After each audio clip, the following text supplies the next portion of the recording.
Godspeed to the city streets. We began to feel the fire. We rise like tall buildings as the chemicals, they take us higher. The night's young, it has just begun as she puts her hand in mine. We wanna chase the night, wanna dance to the light, pull the stars from the sky, just two hearts running wild. Never sleep, never stop, as we shout from the top. We're gonna be two hearts running wild.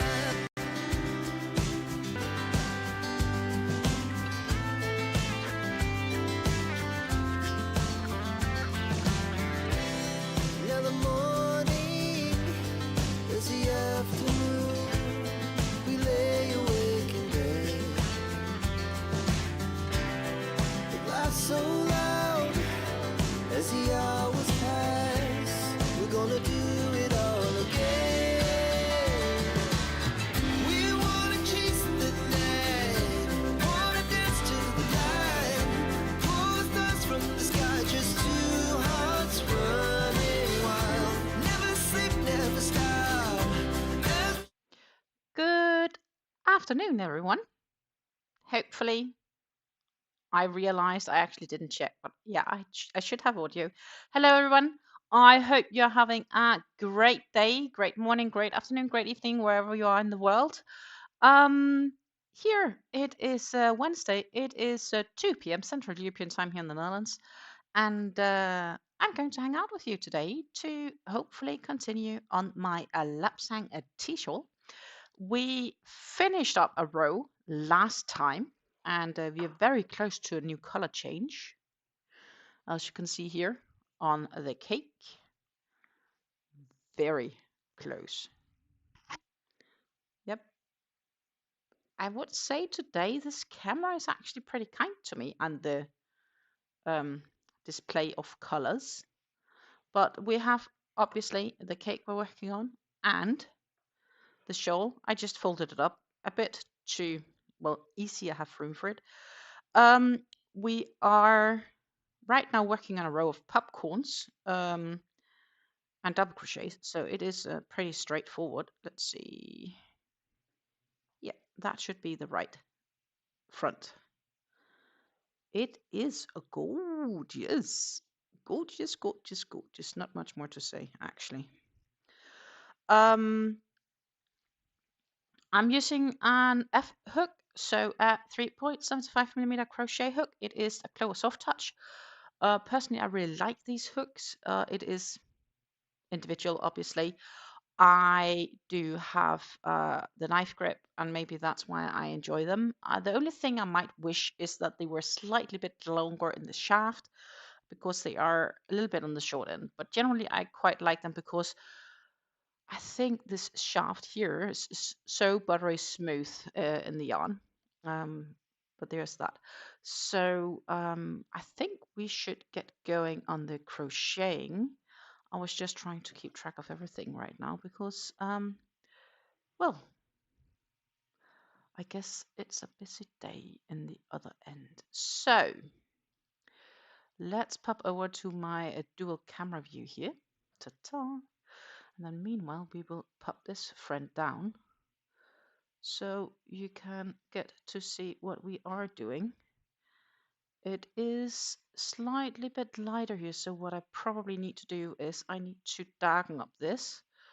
To do this, I will first need to lighten it up, as you may know, and then we are darkened down.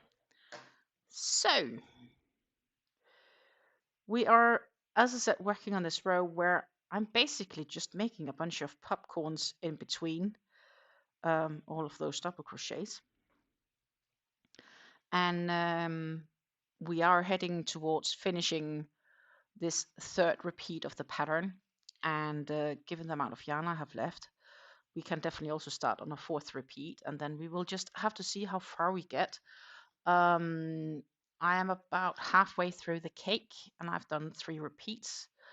Will I be able to finish a complete 4th? I don't know, but I will most definitely be trying. Um, it's just, as long as it can sort of turn out to look something nice, I will, even if it's just a half repeat, I will see how far we get. So that's the idea. Meanwhile, we have some people joining us in here. Good morning, Megan. Wonderful to see you. And good morning, Rudy. Rudy says it is 7:02 p.m., which makes you somewhere central, I would say. 4, 5. So good morning, ladies. I hope you had a great night. Grab something warm to drink, coffee, tea, or maybe you'd rather have something just fresh, all up to you. But for sure, remember to stay hydrated. I myself, of course, still have my tea. Ta-ta.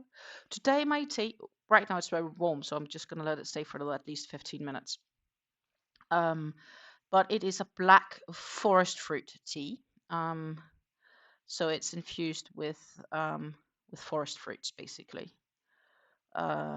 It says strawberries from France. Whether that's true or not, I wouldn't know. But it does sound extra fancy, I guess. So yeah, it is a Lipton tea, Lipton forest fruits. Megan says she got her Earl Grey tea. I was debating on an Earl Grey, and I was like, nah, I'll go for the forest fruit because it is sunny outside, and then I sort of hoped it would give me at least a little bit of a spring feeling, even though I know there's a long time until it's spring. But I'm missing spring already. And I have to say, today is a day I will apologize in advance if I end up yawning a bit. I'm just tired today. I probably got a bit late to bed. I even slept over this morning by like half an hour. But yeah, as I said, I do feel a bit drowsy generally today. That's just the general feeling. I got the work done, and I probably have to do an extra half an hour tomorrow to make up for some of it. But that's fine. 2, 4, 5, 6, and one more for the popcorn. We are in this row, we are doing 7 double crochets, and then I'll do a popcorn, and then I do another 7 double crochets and a popcorn, and that's pretty much this row. And it's counting up to be quite a fair amount of popcorns. I did come with a conclusion last week that while I do really not like puff stitches, I think I'd rather make puff stitches than popcorns. Especially because my puff stitches are going more and more smoothly. Not saying necessarily I'm a fan of them, and they still sometimes bother me, but they are generally doing a bit better. Also, I may come with a bit of funny sounds as if I move around in my chair, because I may have caught myself an injury to my hip, which caused a little bit of muscle ache. I can't find out if it's due to training I did Monday, but I didn't have any issues yesterday, so it's a bit surprising it first started this morning. And should it be an injury, I'm still trying to figure out what on earth I did yesterday to even cause it. And that's why I'm inclined to believe it might be more a training related thing. But yeah, so it could be that I sometimes come with a little bit funny facial expression as I've moved my legs around.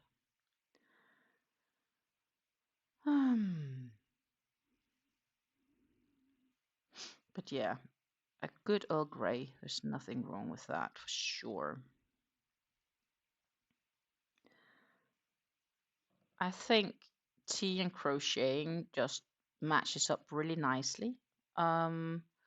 Especially, I can't define why, but it's like tea and coziness, and especially this, like when it gets autumn and winter, there's just something about having a warm cup as something next to your craft. Hello, Susan. Good morning to you. I hope you grabbed a hot beverage as well. I would say come and sit down, bring your crafts, and we'll hang out. I am progressing on where we left off Monday. And we still have a far bit to go on this shawl. We are making great progress though, but it's first gonna be towards, I think, end of November. Given the fact that we are like right now mainly working on this when we are live, that's primarily when I've been working on it because I've been a good girl and I've been working on Fleur. And some other smaller things, but mainly on Fleur. And that's this looks funny.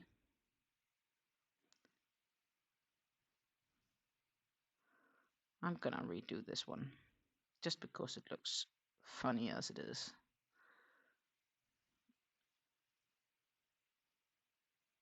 I think this is gonna be better.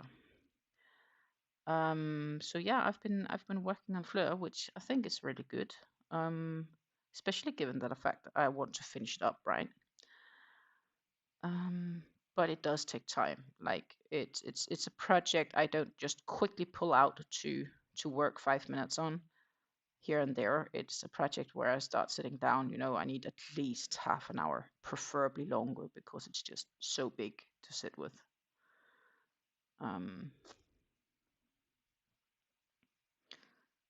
And I need to mind that I don't get tangled into the yarn either.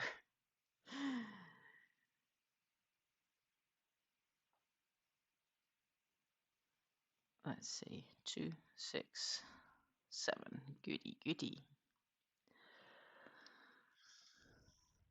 But yeah, as I said, we are definitely going to have a color change today. We are going to head into the absolutely solid light purples.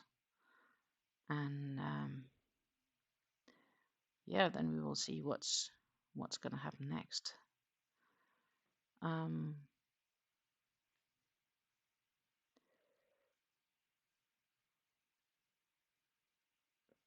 I have plans of a small competition later today, personally. So after the stream and after dinner, I have a feeling that I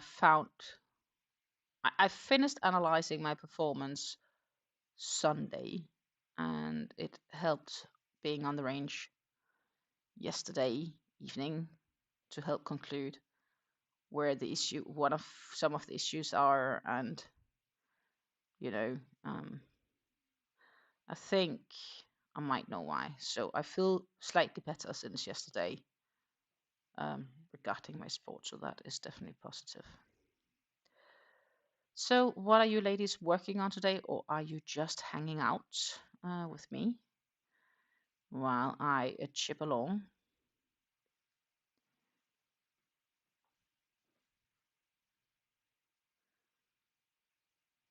2, 4, 6.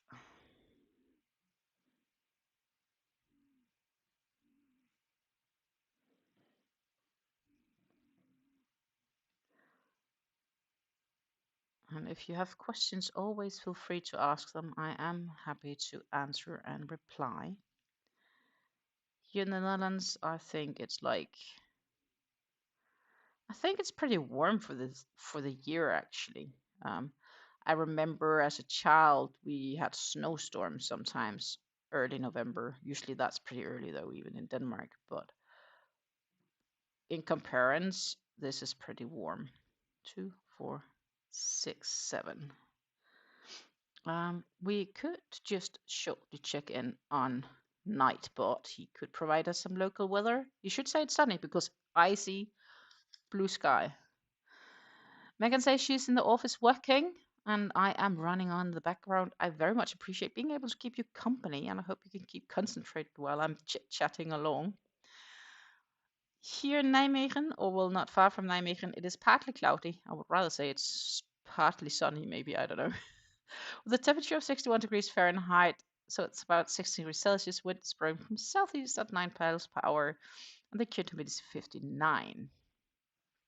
And as I say, it's actually quite nice weather outside. I should maybe have gone for a walk instead of doing a stream. But I at the same time I feel like crafting. I'm not sure if my hip is in the mood for walking. It is quite sensitive today. Susan says she's knitting donation beanies to send to KK Crochet. Nice. I am in the knitting beanie mood, so I may end up bringing some yarns for that next week when I'm away, but I'm not fully sure. Oh no, I hate when this happens. So this is also one of the reasons I'm not a big fan of the popcorns. You know, sometimes yarn pops off and you need to keep track of it. It's just inconvenient. Wow, who invented popcorn stitches?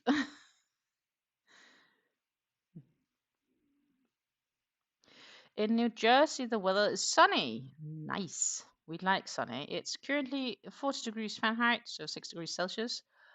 Wind is blowing from south-southwest at 3 miles per hour, and the humidity is 68. I would say that sounds like a nice autumn weather. A little bit chilly, but it is morning, so it takes a bit before it all heats up, right? But, so fundamentally speaking, 2, 4, 6, 7, it's not too bad.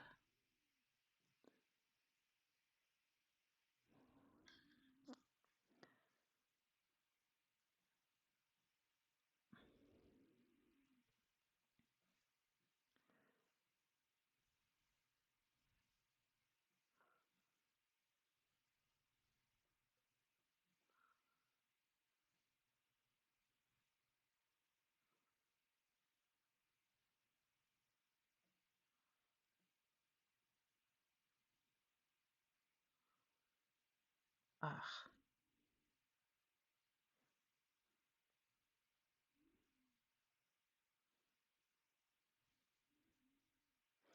I wonder where that came from. Okay, I'll redo these. Not happy.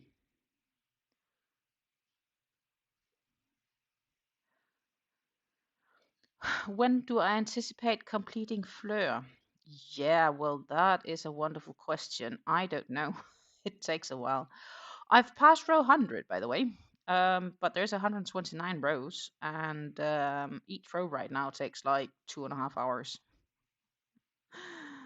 Um, and I have a bunch of other things in life. Like, I'm not going to bring with it to Denmark, so that's going to be 6 days where I'm unable to work on it. In December, I will also not be home for probably like 10 days. So I'm really trying to get Fleur completed before the new year, but I don't know if I'll succeed. Definitely the challenge on only working on Fleur is also that the how can I say that? The Decrease My Stash project may be slightly slower because it takes so long to work on Fleur, and it's not something that decreases quickly. Let's see, that's 4 and 2 in the center. Works perfect. I like when my stitch count actually is correct. 4, 6. So yeah, when it would, the sooner the better, but I still think we're gonna be towards end December is a good guess. And obviously with my travels, I won't always be able to be live either. Um, we'll just have to see how it goes. Um,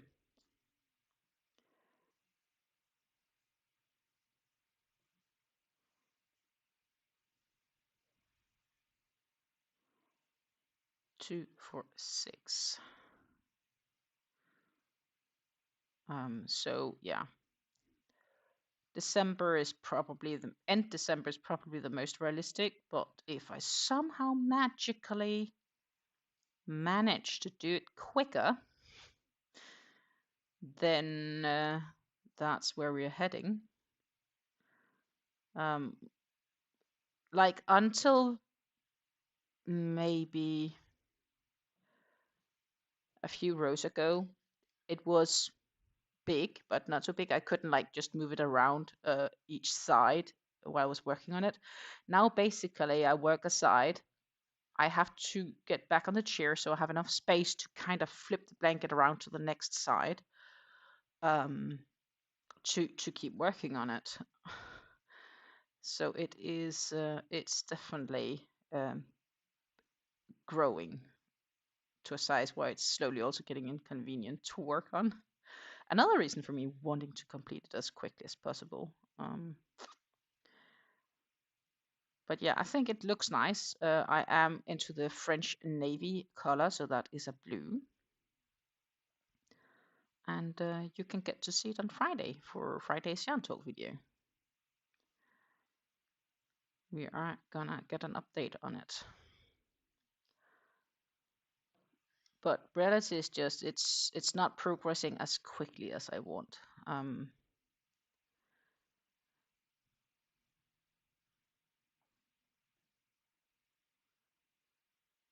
did work a little on it yesterday, and I hope to get maybe a little bit more done tonight. It depends on how late I'm home.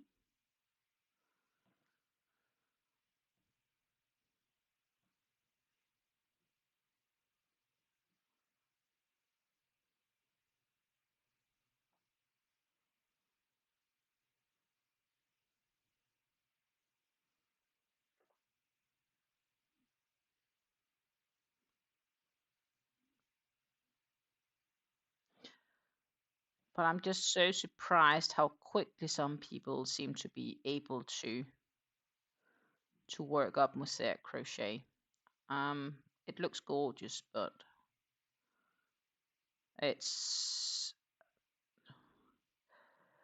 I think in the beginning it was okay because it was quick progress because it was the early rounds, but I think now it's just, I wouldn't say it's boring, but it's not as it's like, you know, there are these sections where it just feels it takes forever. And given the fact that we are past 200 plus stitches every side, so there's like 900 stitches in the round right now. And because it's such a big project, it's not just moving easy along. Because I only crochet either in the front loop or in the back loop only.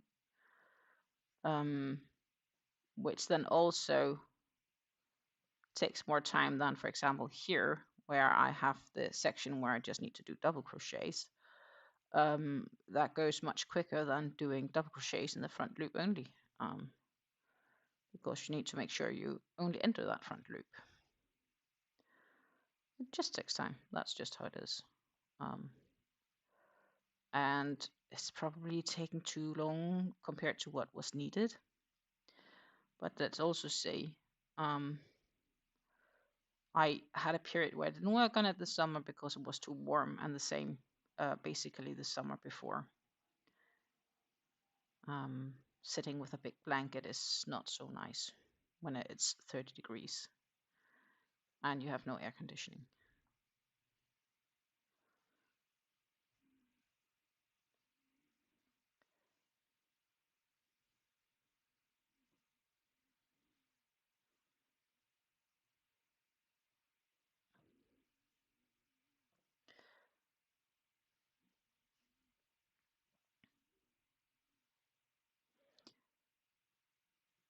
So I feel this blanket is probably going to be completed before, not blanket, the LapsangTea Shawl I believe we will have completed before Fleur completes. I don't know how long this will take though still. End November is a good guess. As next week, I will be working on this one next week, Friday, because obviously we'll be live next week, Friday. But I will almost not work for it for a week, right? Because I'll probably leave it after this live until I'll be back from Denmark. 2, 4, 6, 7.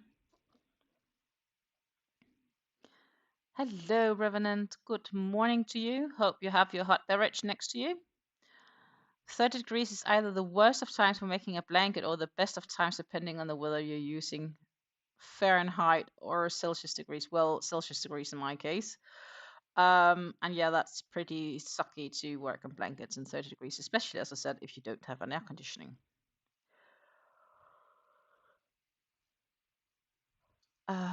So that is why I didn't work on Fleur this summer as much as I thought I would. And I had the great plans of, on average, I just needed to progress so much and blah, blah, blah. But that just totally failed. I wasn't good enough for it, and it was just too warm to, bother me enough to actually make a dent.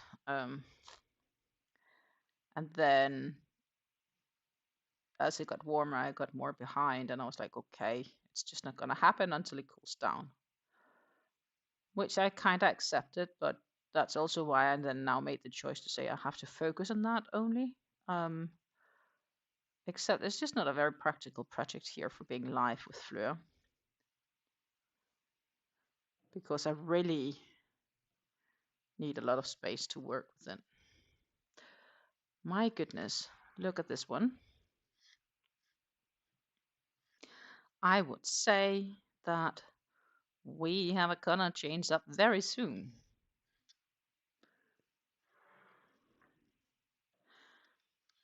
Well, remember to give yourself grace. Yes. I had a grace time this summer. 2, 4, 6, 7. Which means that I really need to make an effort on it, because I still think it's realistic to finish it this year. Like, I have days where I can make really good effort on it. But I also have days where I don't.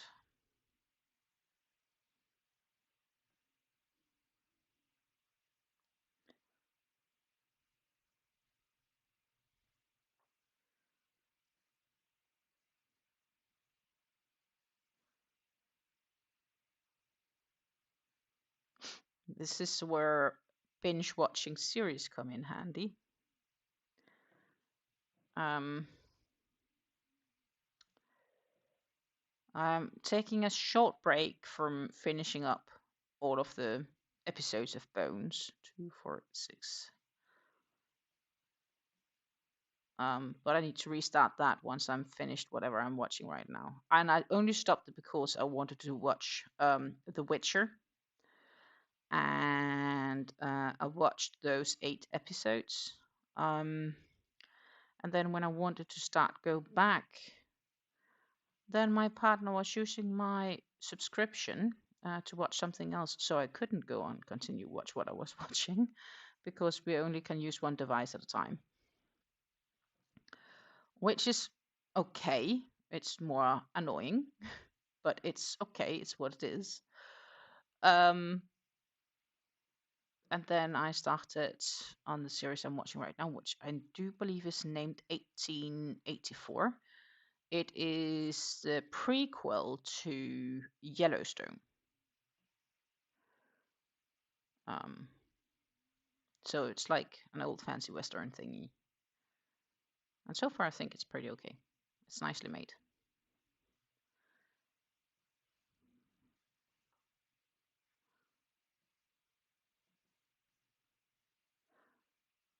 And I have like, what, 3 episodes left or something maybe? Then I'll head back to attempting to maybe and eventually finishing up Bones. Megan says, I love that show. Yeah, it's good actually. It's really good.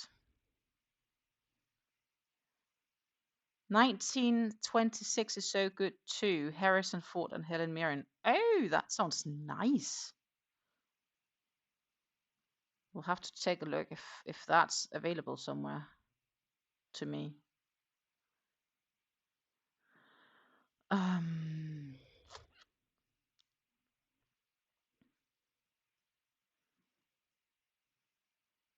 my favorite charity event is about to happen in 9 days. Desert Bus for Hope is the longest running internet fundraiser. They raise money for Child's Play charity. I like this concept of charities. Um, Genuinely do. So, not having children, um, I will eventually need to consider what to do with my inheritance because I do not want to sponsor the government. And, you know, if my partner is still alive when I pass, I'll be absolutely fine with him getting my fortune. But if he's also gone when I pass, I think I'd like to benefit charities rather than the government with the, I wouldn't call it wealth because I don't feel wealthy in any way, but with whatever cash I have left that I didn't spend up before dying. I do have a few places I'd like to go. Like, do have a few trips at some stage. 2, 4, 6, 7. It really helps keep their spirits up and their minds sharp. The child play donates to video systems and techniques that keeps them working to hospitals where children are undergoing long-term care. That's great. And I can imagine, especially when you're on a long-term facility, keeping spirits up high is super important because, yeah, it's a bit confined, right? I was in and out of the hospital as a child, so this one hits close to home for me. I can understand. I've been blessed not to generally having to visit the hospital a lot. I was in the hospital as a child because I was born by a C-section, but I don't remember any of it, obviously. Um, and then my relation to hospitals as a child has more been visiting grandparents. My grandmother got 2 hip replacements and a knee replacement, or was it 2 knees and 1 hip, whatever, something like that, before she at some stage passed away due to cancer. Oh my goodness, look at what is coming up here. Color change. We're heading into the solid light purples very soon.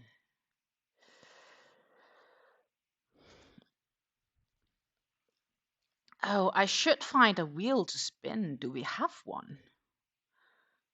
Need like this tick tick tick tick tick tick tick tick, tick, like I don't know. There is this TV show that used to be on the television when I was a child, and like you had to turn the wheel and you would guess letters to like kind of make the word. Thank you. Susan the Swedish Shani Hooker, unfortunately not with us right now, has gotten a gift membership from a Revenant. So what we are going to do now is we are going to have a little party though.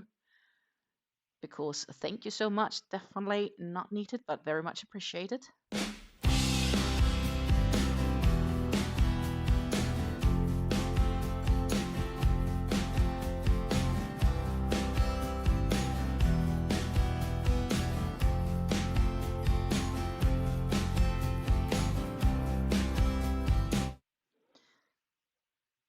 Yeah, I guess we could say that was the wrong Suzanne in the sense of Susan's case.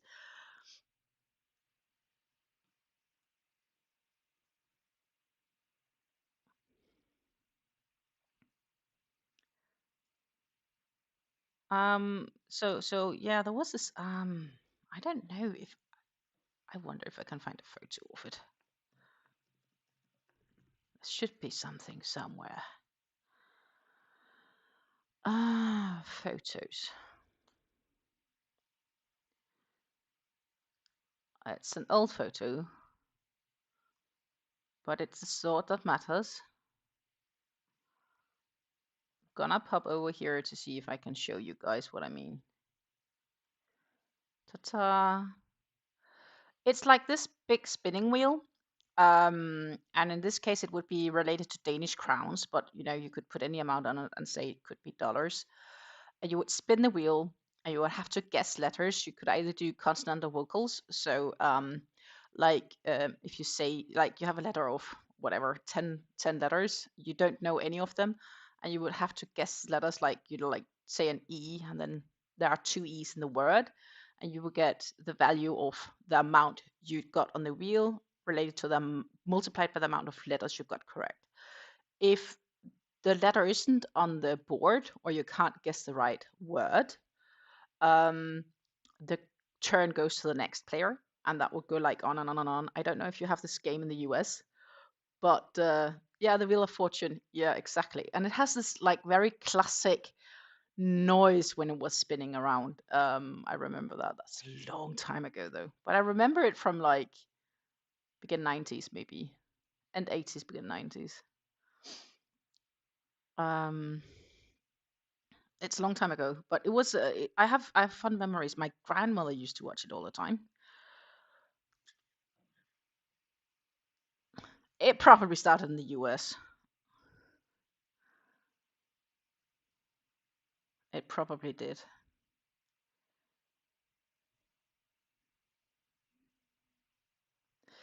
YouTube has no way of gifting targeted sub for some reason. No, it doesn't. Which is so annoying. It should have. Because if you feel like gifting to your friends, why shouldn't you be able to gift to friends? But yeah, YouTube likes this random stuff. Sometimes we are lucky, sometimes we aren't.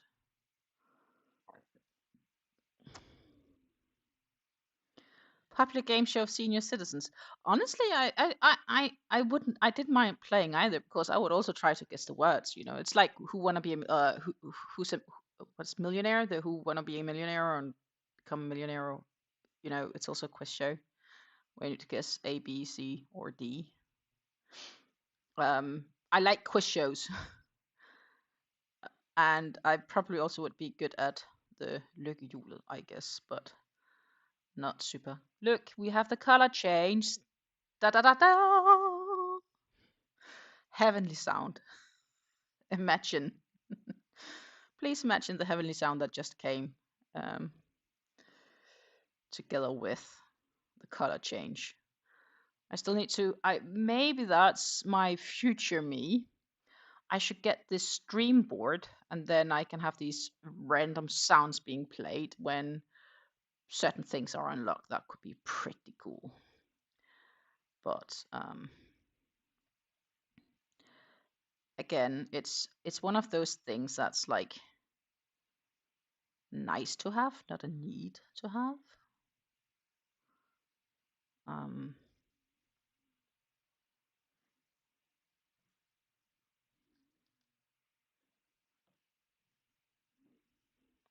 Color changes are very exciting, and you can actually see this one really clearly because it went from, you know, this one stripe of darker purple to only being this solid light purple. So this one is actually reasonably visible. It is super exciting. That's why I'm like, feeling. Most of my daily wardrobe is Desert Bus for Hope t-shirts, and this year's is amazing. Already ordered both for my wife and myself. Okay, let's see what they are. Popping over. Don't need all of these. Here. Oh, that's cool. And obviously, a part of that money goes to pay for the t-shirt, and what's profit is then going direct to charity, I assume.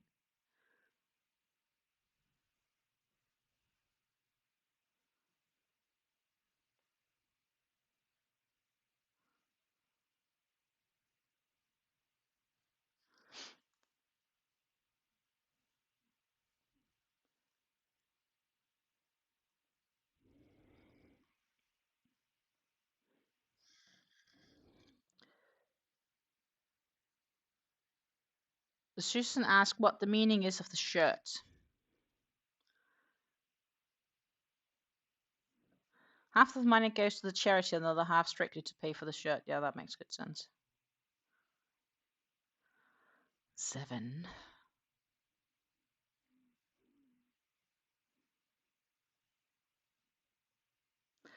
I'd love to do something that also could go to some sort of, especially like cancer research is something that I think holds a spot. But given the fact that I have a grandmother passed on to cancer, my granddad did have colon cancer before he passed, but he refused treatment. He was 93 when they found out, so he just got palliative care, so to say, like making sure he doesn't have any pain and so on.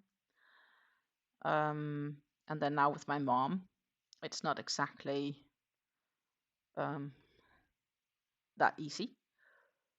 My grandmother had breast cancer and she passed from it.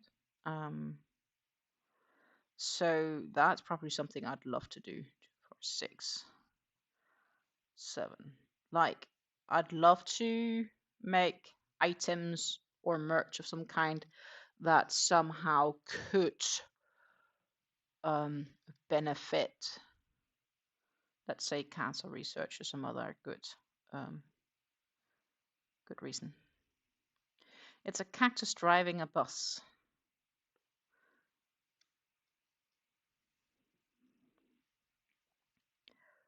6, 7.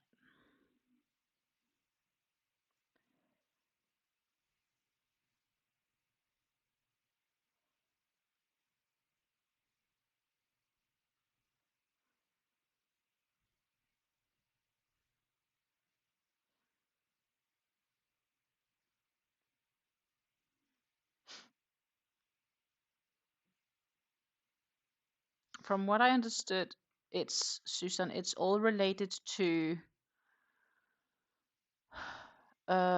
raise money for the Child's Play charity. So it's all for helping children to get, for example, video game systems and other technical stuff to the hospitals where they have long-term care. Desert Bus for Hope is named after the worst video game ever made, The Desert Bus. Desert Bus was made by comedy magicians Penn and Teller and is direct response to the Janet Reno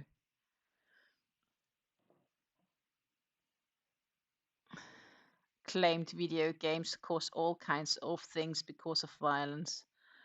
Something that's never been shown to be true. Okay. I never heard of it. And I've played my fair square of video games as a child. I remember I was so stoked when we got we got this how can I say that? Got this video game machine that I inherited from my cousin, and it just had basic games on it, like Pac-Man and so on, and I was thrilled. The only thing is, every time that you then killed the game, as in you turned fully off for the system with remotes and everything, it would not remember any high scores. It would only remember high scores as long as it was online. So my parents and I kept our own high score result book for Pac-Man. And we were only allowed to enter that book if someone else except our own were home to verify that we actually made the result, which is a bit funny. Susan says a very interesting origin story.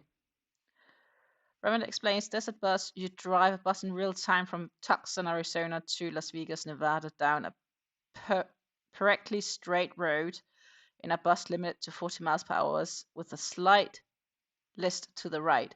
Each trip takes 8 hours. At the end, you get 1 point and then return to go back. That sounds very monotone.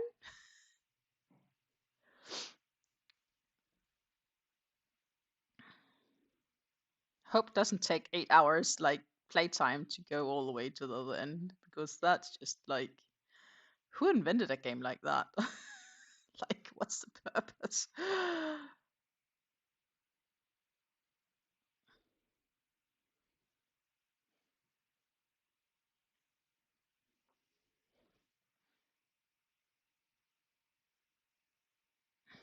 It's intentionally awful as a political statement.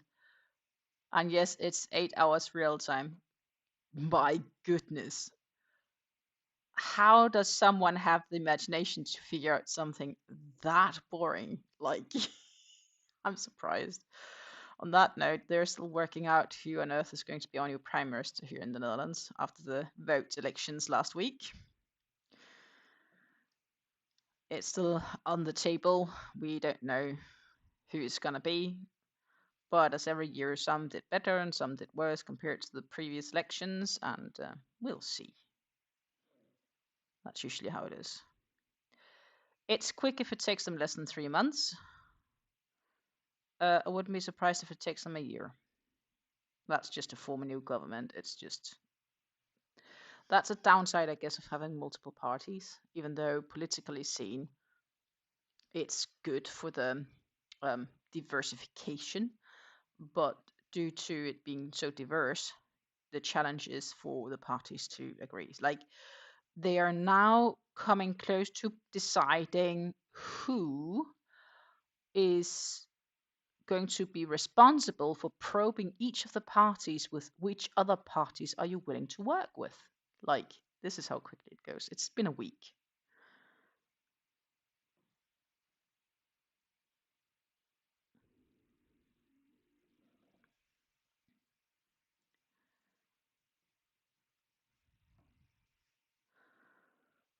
Like, I don't feel it would happen anywhere else in the world except for the Netherlands.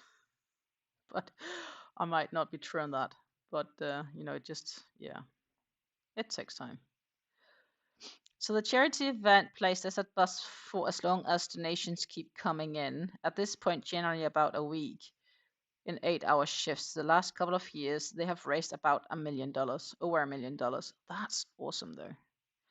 I really like the concept and why, the purpose of this charity. I think that's really nice. We need more of those.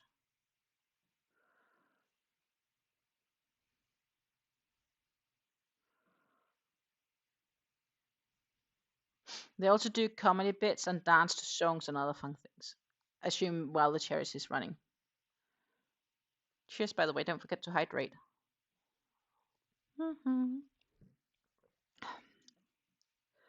We're almost through with this row.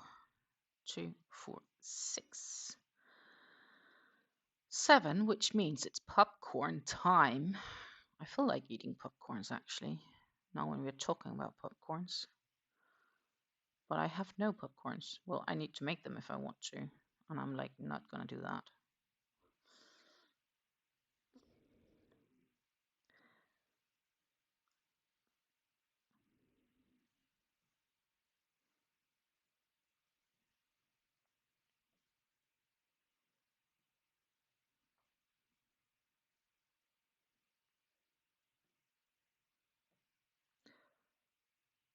So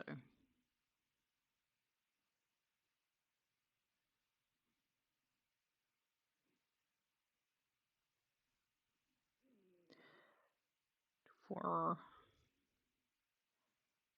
5, 6, 7.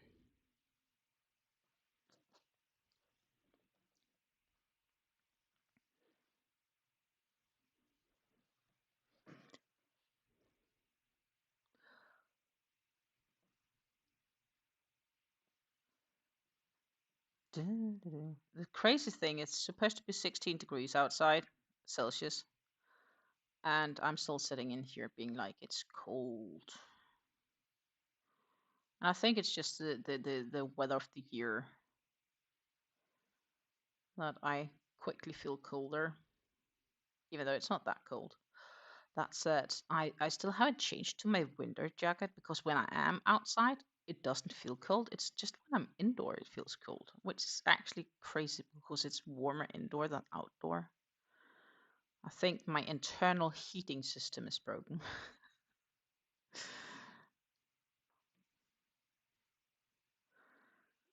2, 4, 5.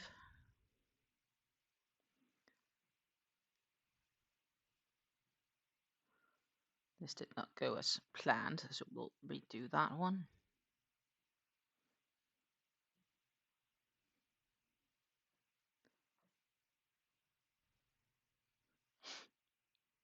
So Revenant says he hoped he answered your question, Susan, regarding this charity. I think it's a really nice one, though.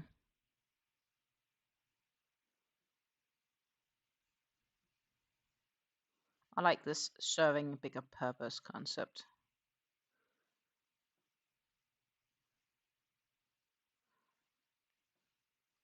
Four is enough for the puppy.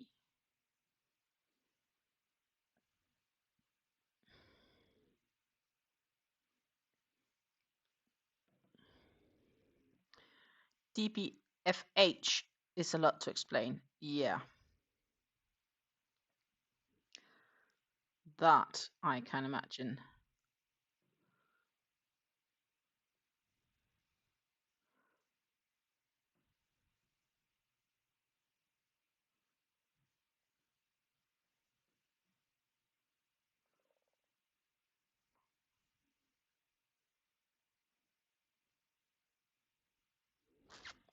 Susan is asking, is it an actual real life bus ride for the charity or only a video gameplay?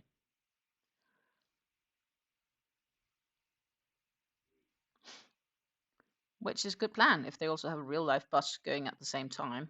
Revenant says it's a lovely charity for a great cause by a group of truly wonderful people who are inclusive and caring.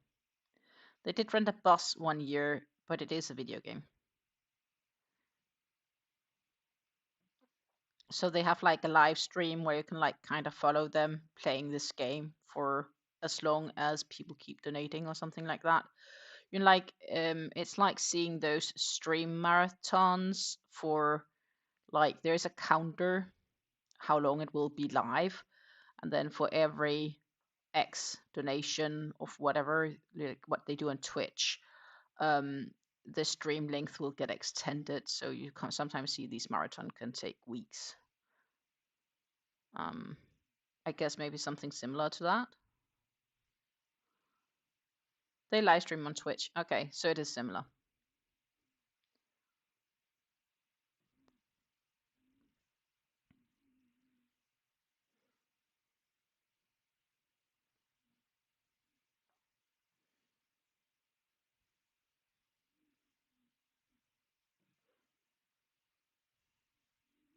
Last year they managed to go for just over a week. It's still a fair amount of time, right? It also depends on how it's set up for the crazy things. But I do know that some Twitch streamers really make their profits during that part of the year where they decide to do this stream marathon.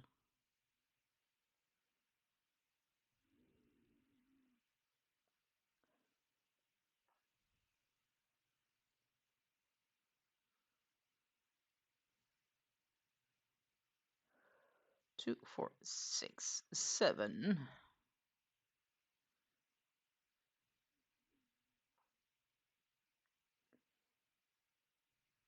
2, 3, 4. It's based on donations with a 10%, 12% increase for the first hour, cost 1, and it goes up from there. Okay. By the time you get to a week, an hour costs 100,000. Yeah, but the 100,000 doesn't need to come from one person. I guess it just depends on how many donations they get, and if they hit the 100,000, another hour gets added to the playtime. Something like that.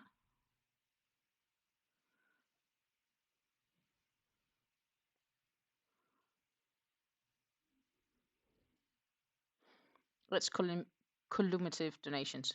Yeah, gotcha.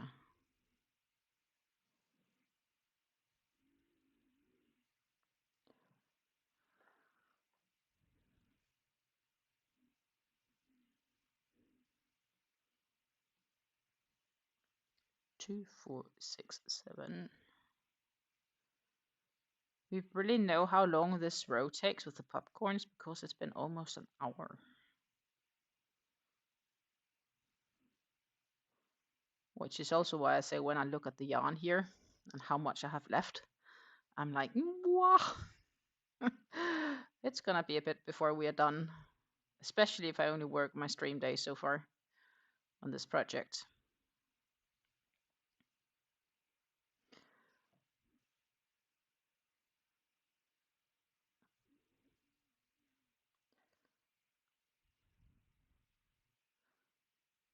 Susan finds it an interesting fundraising concept. Yeah, I think it's a good idea though. And honestly, because it's sort of related to kids getting entertainment while they're hospitalized, it makes good sense being done like that as well.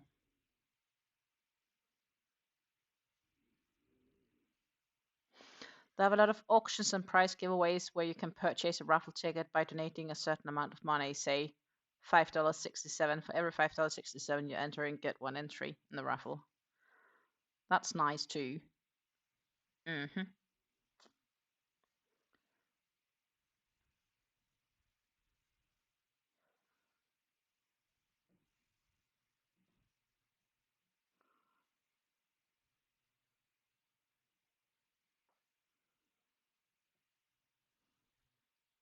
Would that be? It would be. I'm just checking the pattern for the last very few stitches here.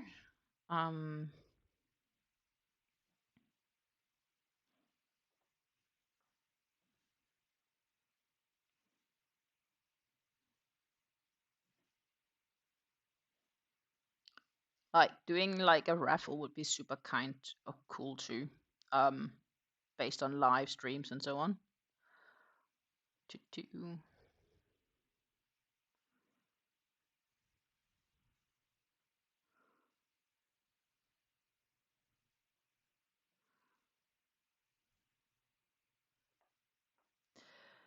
First, we need Mr. Trump to remove those tariffs he imposed, or make them more transparent.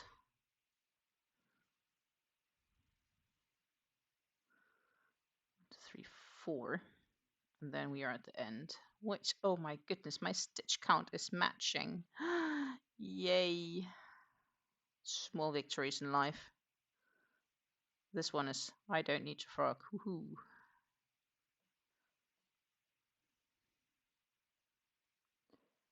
Row complete. And I am just gonna, just a second, get a little bit better of a sit and do a minor stretch. So, hello Lisa, good morning.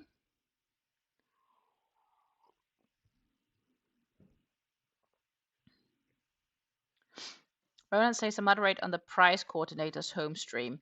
She generally plays Minecraft, but she's in charge of getting all the crafts from her makers and all of the other prizes. Okay, that's cool. Then you're definitely involved.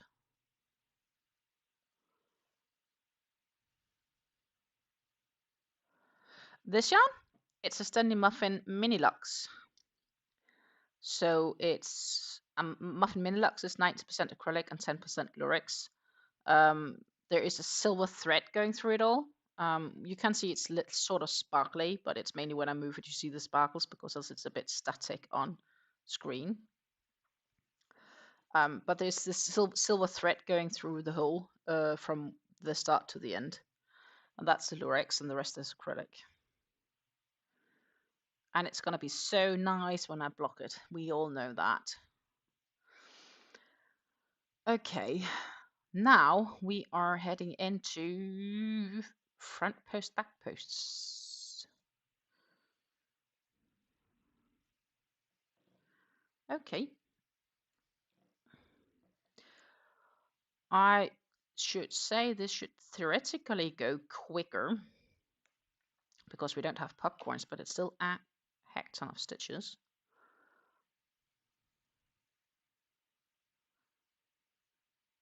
And Lisa, we just changed color like, I don't know, 10 minutes ago? 15 probably.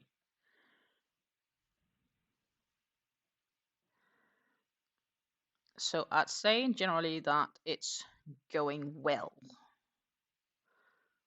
Okay, so what we have is front posts and then back post around the popcorn. And front posts again. That's actually pretty easy to remember. I should be able to do that without thinking too much. And now when we do have to make like lots of them, I'm pretty happy that most of them are front posts because they do just go a millisecond quicker than the back posts, just for convenience matter speaking. Yeah, it's a 1,000-meter cake. So 1,093 yards, 250 grams, so 3.5 ounces. Something along those lines. I should know. I do have the label laying over here if I can reach it. Just can. Here would be the label that was around the Mini Luxe. It's the colorway 1651. And set contents here is 90 acrylic, 10% lyrics, 250 grams to 1,000 meters by Stanley. Lay flat to dry, can be washed at 30 degrees to 85 degrees Fahrenheit, can be ironed at low, can be dry cleaned, do not tumble dry. So it's a lay flat to dry. Yep. It is indeed. You can easily see the color change in this row. So it's a quite nice cake, I think. Oh, that was the wrong one.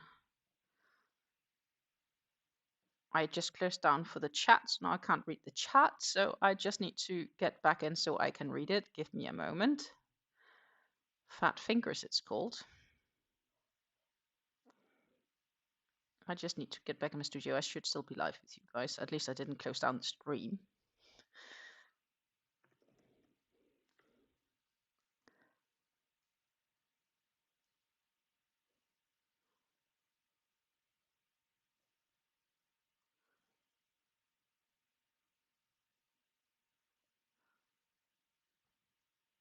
It just takes a bit to get in.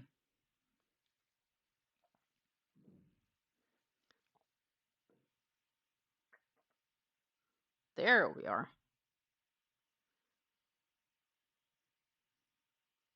Oh. Takes a bit to load.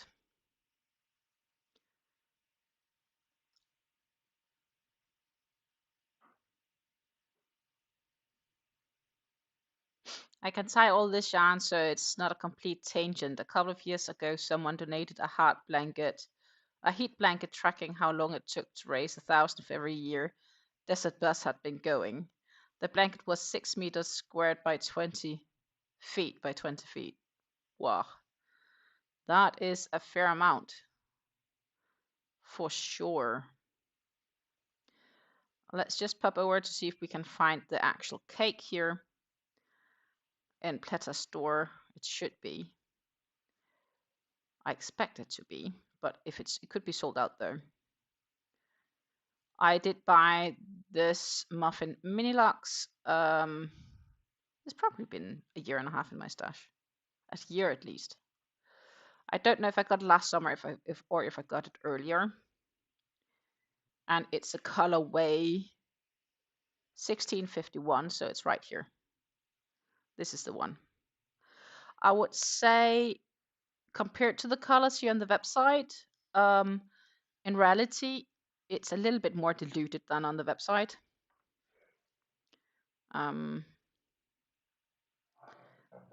It's a little bit more diluted, also here compared to. So it's slightly brighter on the website than in reality. But that's the one. That is the one, and it is in stock. It's low in stock, but it's in stock. It's €10.74 right now, at least for us in Europe. Without include, for me, its prices are shown including European sales tax. I actually like this one. It's red, but it looks like it's darker red and lighter red. It doesn't look like it's the same red. Oh, a white version. Bridal shawls and stuff like that, I can imagine here. And of course you have this black one, which is like, it feels like Halloween-ish colors. I made the Pure Tea Shawl in this cake. That was the cake I used for the Pure Tea Shawl this summer.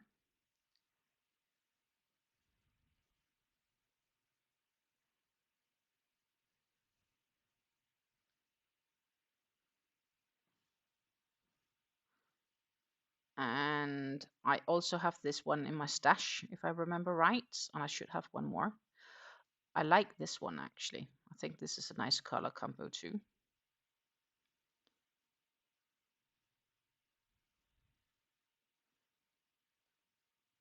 And somehow this is nice.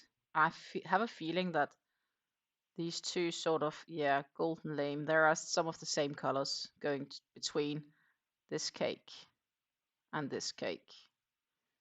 They have some of the same repetitions in them. If we can go have a look at all of them. Oh no, this one might be the one I have in stock rather than the other one. I also have this one in my stash somewhere. I think this one could be nice. And this one I have in my stash too. It's also in my stash. So that was a yarns. And you know, looking through Pleta sites does make my fingers itch. But I didn't buy anything. It's more a temptation. But I didn't buy anything. Note that I did not buy anything.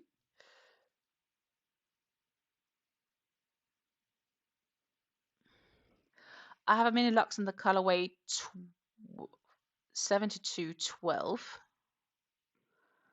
Okay, so we should actually pop back and see if we can find it. 7212.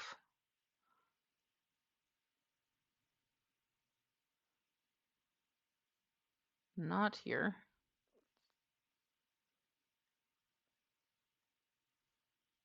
Oh, up here. This one. That's the exact same I have in my stash too upstairs. Haven't decided what we are making from it yet, but it's a bit of a spring color, I think. So I feel like I need to figure out a project for it for the spring maybe. But we also have a few other projects I'd love to get started on.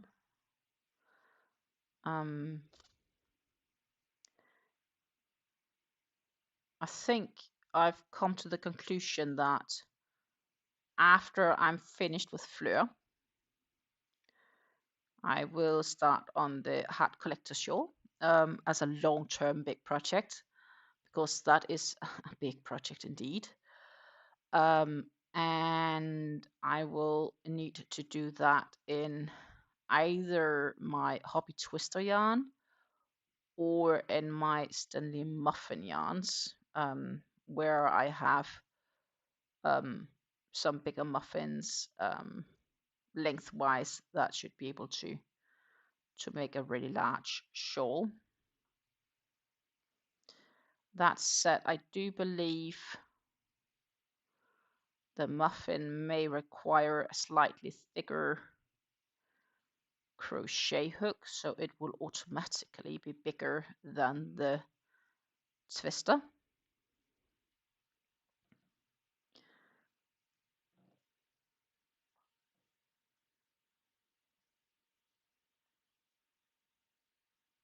And regardless of which of those I'll choose, yarns, I will need to, that's a color controlling project. I will need to clip and snip yarn to color control it to have enough yarn to go through what I want to make.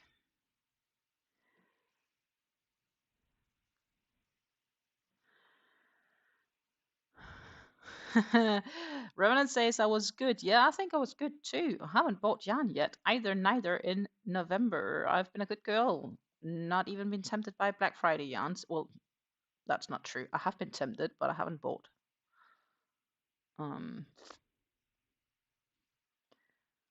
I will most definitely probably get something for my birthday, but that's in January. That's fine.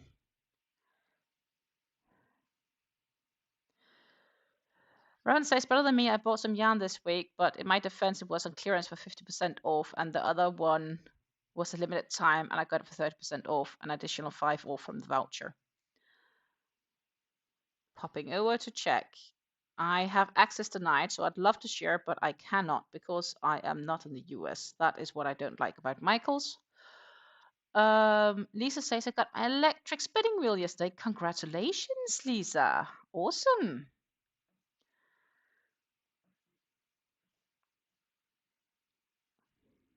Have you considered then collecting your yarn scraps and respin yarn scraps into new yarn?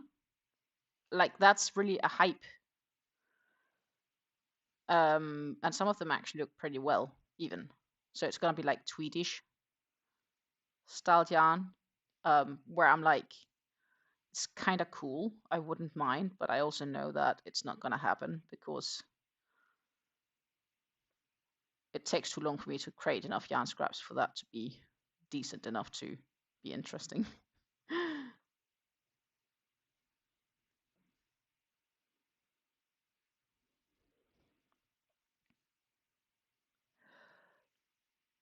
Those are so pretty, Rev. I wish I could share. I'm not able to. Good afternoon. Hello. Wonderful to see you. Hope you're doing fine. 2, 4, 6, 7. On that note, for the updates, my mom visited the eye doctor today, and she is going to have a cataract surgery. We kind of knew that was coming, because it was already coming before she got diagnosed with the cancer, and she was like, I'm gonna go through the treatment first to see what's the next, and that's probably gonna be in January.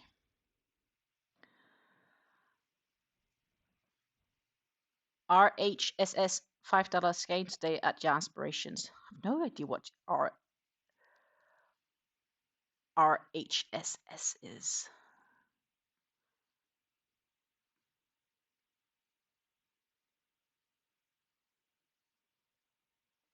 Karen's anniversary cake special edition. I like this color though.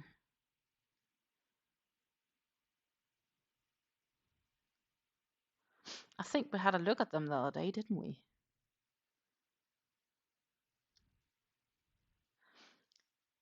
Ah, okay. RHSS Red Heart Super Saver. Good. I'm definitely not slanged in enough on the US yarn terms on that account.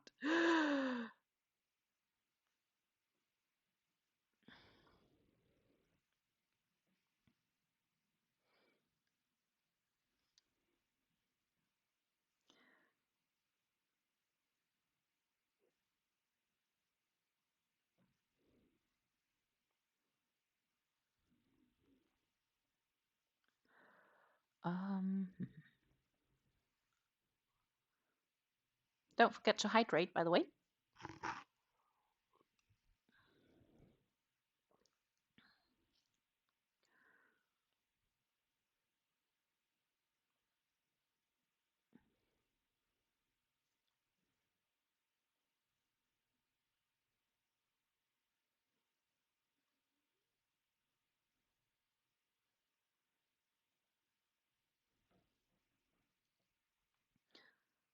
Two, 4, 6, 7.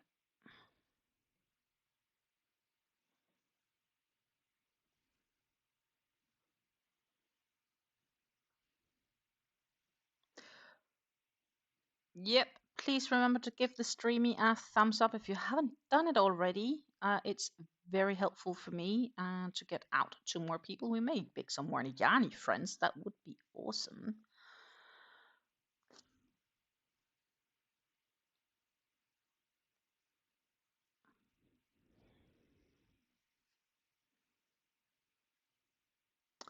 Lisa says she finished all her Christmas socks. Awesome. Technically, I also finished all my Christmas presents. The ones I'm crafting.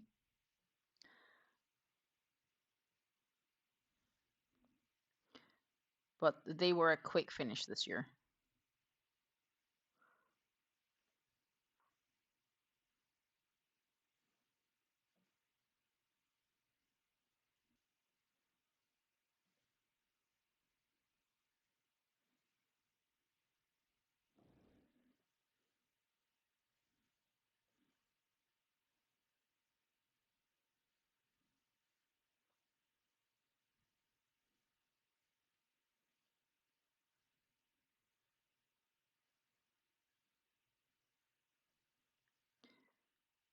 Front post, back post, front post, back post.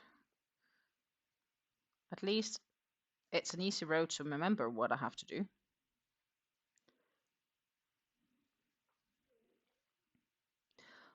Always look on the bright side of life.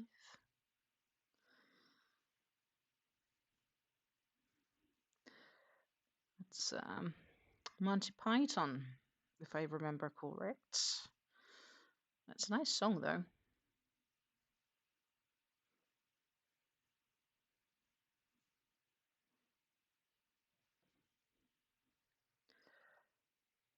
And then we'll see how far we get. I have a feeling that I am not going to make 3 rows today.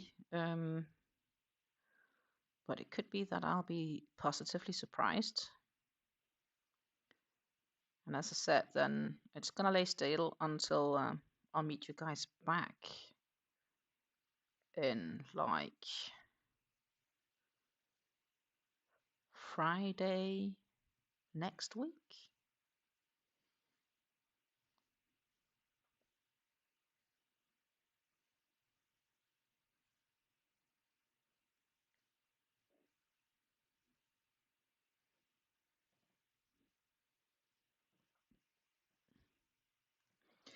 You most definitely could. Give me a moment to get this stitch done. Let's see. I do believe this is a back side, so this is the front side. I am not sure if. So if we need to do the whole shawl, what I need to do is we need to pop around. And I think this is probably the best one. Hello, my fancy face. This would be, and this looks so small because it looks so small, but when this gets blocked, it will grow probably like 20%. And we have about a little bit less than half the cake left. This is the yarn we have.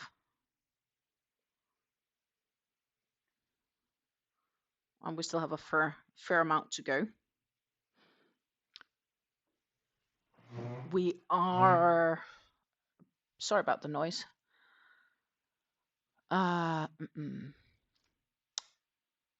We have 5 rows, like we're working on the 5th last row of this repeat. And then given all the amount of yarn we have left, we are definitely gonna head into a next repeat.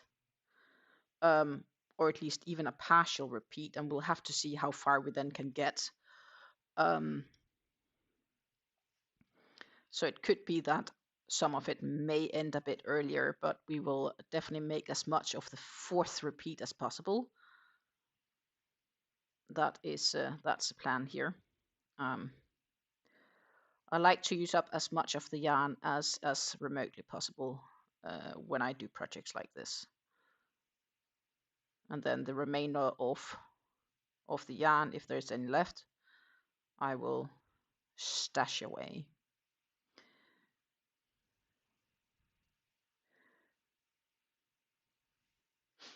Lisa says, I started my Christmas mix in July when I was recovering from my surgery. I made about 45 bowel cozies, 5 pairs of socks, and the shawls for my mother-in-law. My goodness, that is a lot.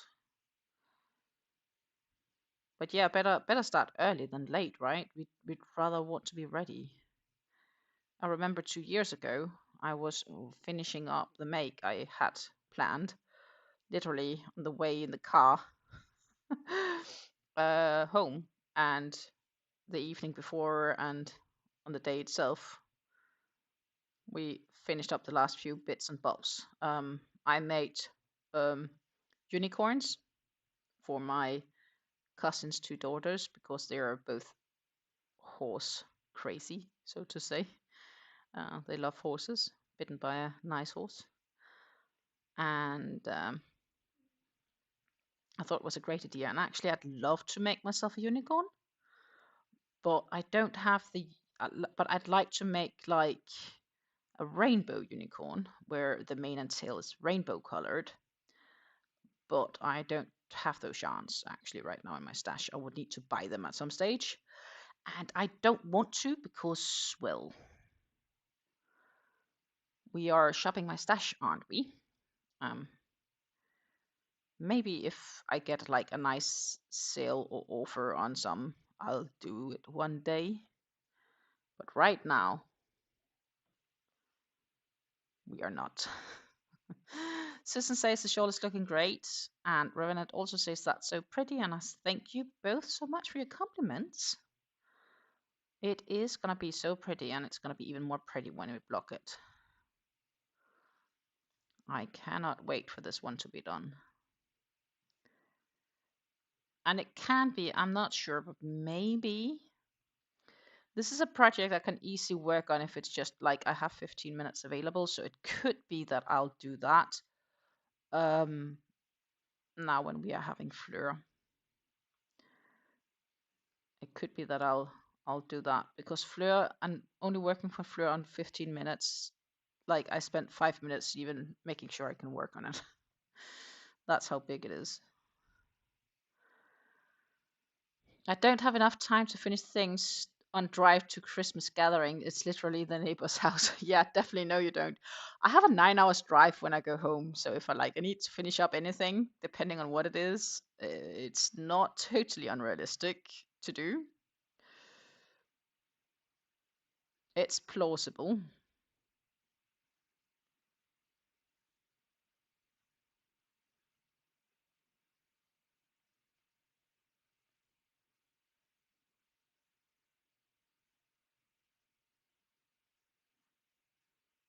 It's most definitely plausible, actually.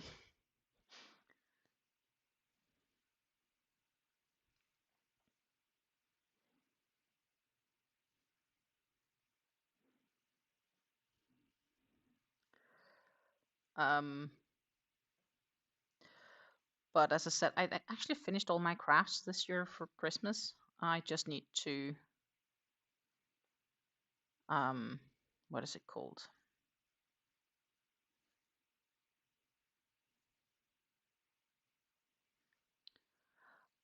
I just need to wrap them up.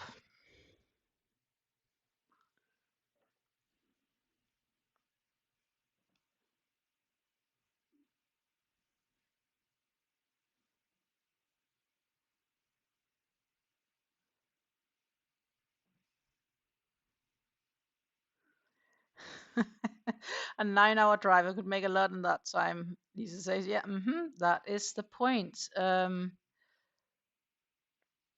There is definitely a lot of time. I was crocheting my rear off, and my partner almost drove most of the time. I did have a short moment where I think I drove an hour and a half, but most of the time I was just crocheting. And it was like with a 2.25 millimeter crochet hook. Or was it a 2.5 millimeter, something like that? So it did take a fair amount of time too. And I was just crocheting this classic spiral. So first I chained like, I think it was like 50 or something like that. And then I had to do 3 double crochets in each stitch all the way back to then make a new, like it was the main and tail. It was like, it took forever. And I even had to enlist my mom's help to finish off the last few bits when I was home, and she so nicely helped and did. I think should I still have photos of them? I should have. It's a long time ago though. It's 2 years ago almost. Let's see if I have, because then of course I'll have to share you guys to show you guys how it looks. But it, as I said, it is a long time ago.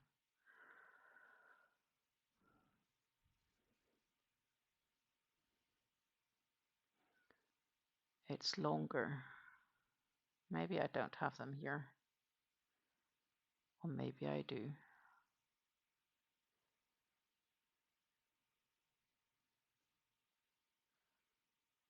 We'll see. We are now back in like January. I have way too much. I'm not good enough at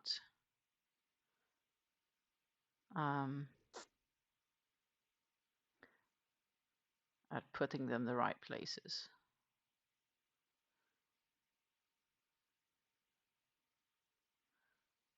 No. This is too old. I don't have them here. Then we'll go find them on the phone.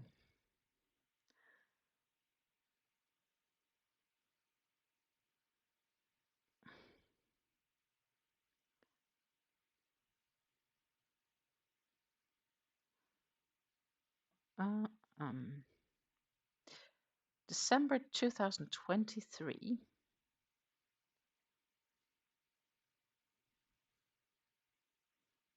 I'd be really sad if I still don't have them.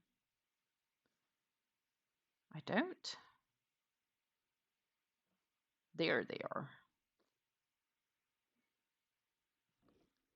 Then I just need to make sure we can flip it. For those who haven't seen the unicorns, let's see if it's actually even decent visible.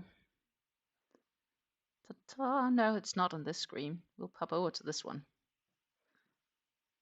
That's the unicorns I made.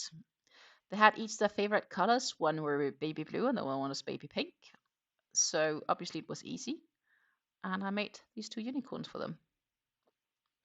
That was my Christmas presents. And I want to make these in a rainbow color for myself.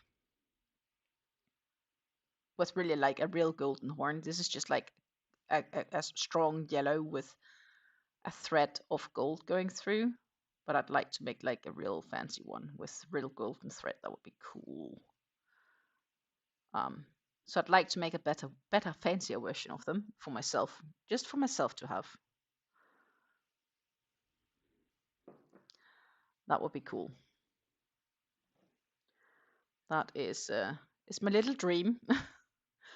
But as I said, I don't want to buy yarns. I don't have the yarns I need for them, and I don't want to buy the yarns because we are shopping my stash.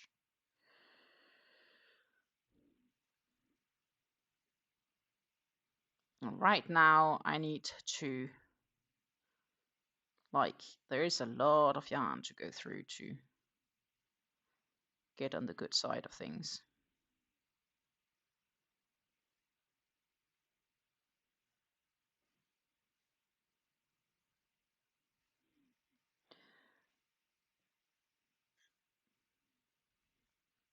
But yeah, so I think the unicorns were really cool. I'm quite happy with how they ended up. I actually even have, I think that's a paid pattern from Hobby or something like that, a bat that I wanted to make at some stage for Halloween, but clearly I didn't reach that this year. Maybe next year.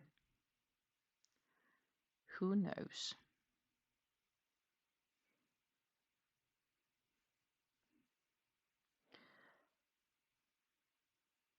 2, 4, 6, 7.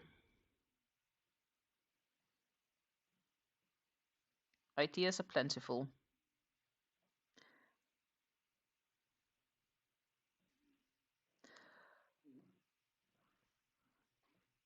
I ordered more yarn. Ooh, that's not shopping your stash. I had to put a Temu order in, so I got another pack of Temu cashmere. Okay. Well, Temu has some good stuff. They also have some lesser good stuff.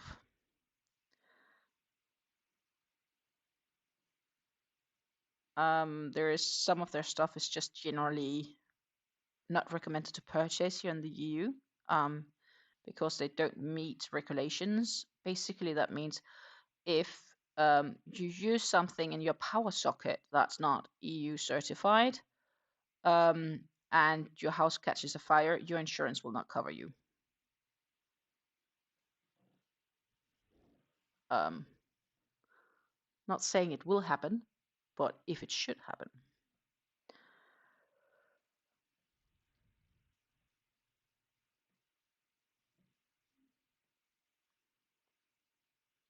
So there's like things I would never get, but there are things that's not an issue, like, you know, this yarn spindle I'm having the yarn on currently. That's fine because that's not potentially hazardous.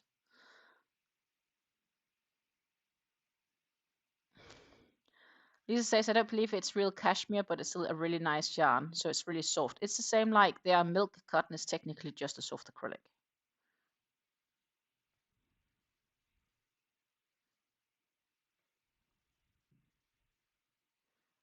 It's just a fancy word for soft acrylic.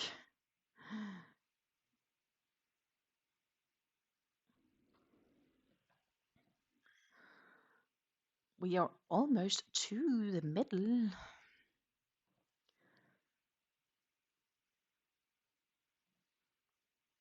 of this row.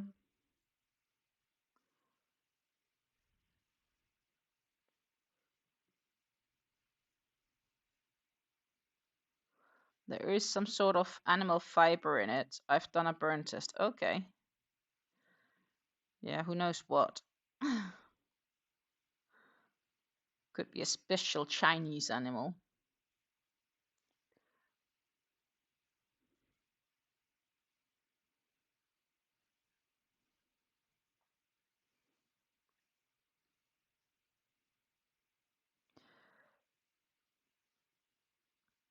But I would not be able to give you a solid guess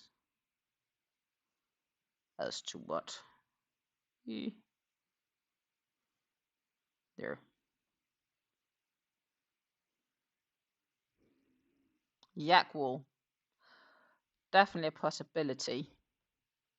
I do think I've seen them do yak a few times. I've also once seen something with squirrel wool, but I don't know if that's even remotely true. I sometimes also just wonder if it's poor translations.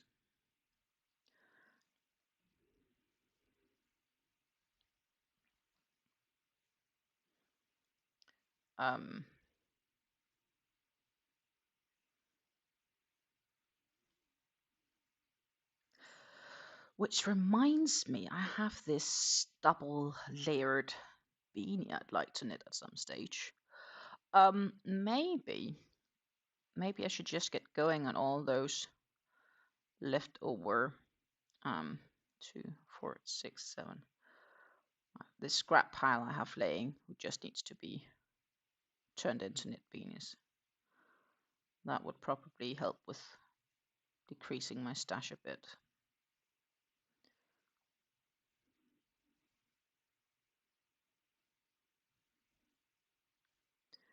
I've gotten a new crazy idea for beanies,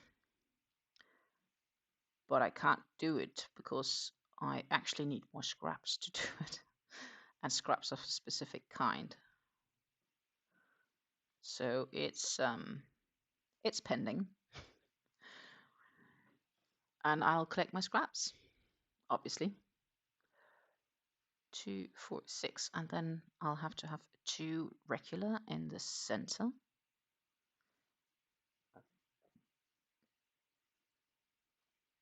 Chain 2. And then we are heading down side number 2.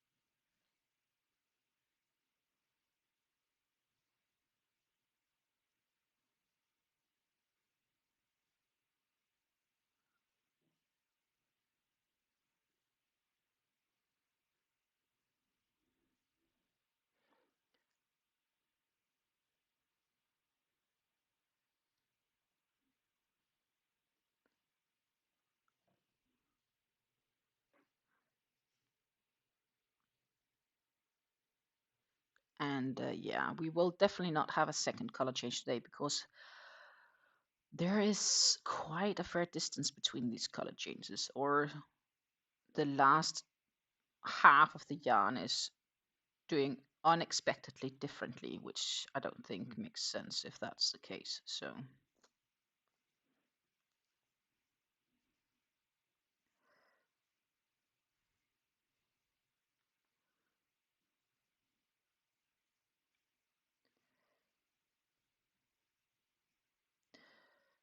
So that's probably first going to be next live, if we're lucky, towards the end.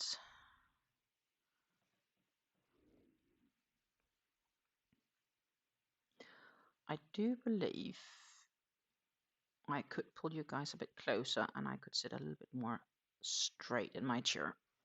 I don't want to have issues with my back later.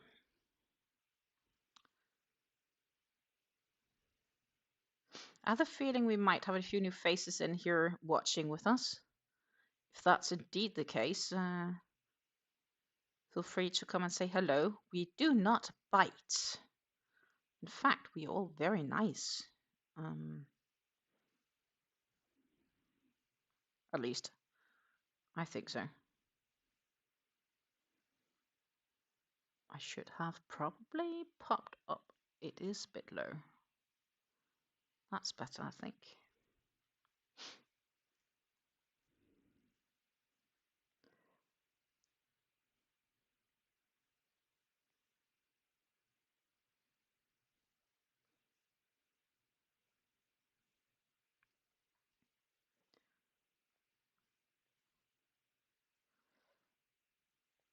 So yeah, also need to decide on future projects. Haven't decided which yet, but hello lurkers, exactly. Hello all of the lurkers. We see you there. Come and say hello. I'm using the Tiamo cashmere right now, making myself the Aztec shawl. I wanted a lightweight, warm winter shawl. Yeah, we talked about that. I think it was Monday, didn't we? I have that feeling it was Monday and it wasn't last week. But I could be wrong.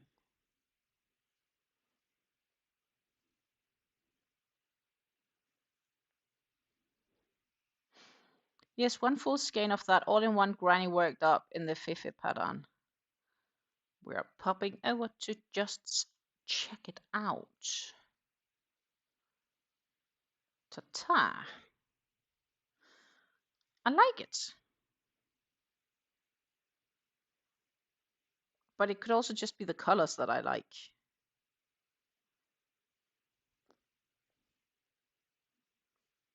I think it's nice. The colors go well together regardless of where in the color change you are, if that makes sense. So normally, even though maybe a specific color wouldn't come after another color, then I still think they go really well together, all of the colors. You like, regardless of how you mix and match them. So I think that's a solid design from Red Heart. The concept of it, at least.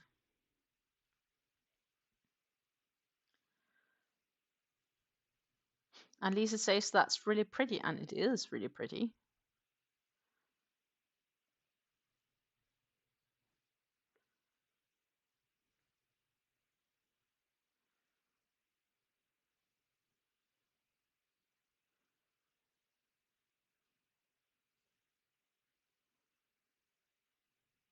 And it's fairly soft for a Red Heart yarn.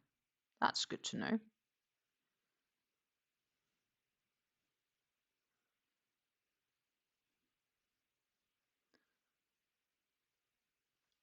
I don't think I've ever really touched Red Hearts.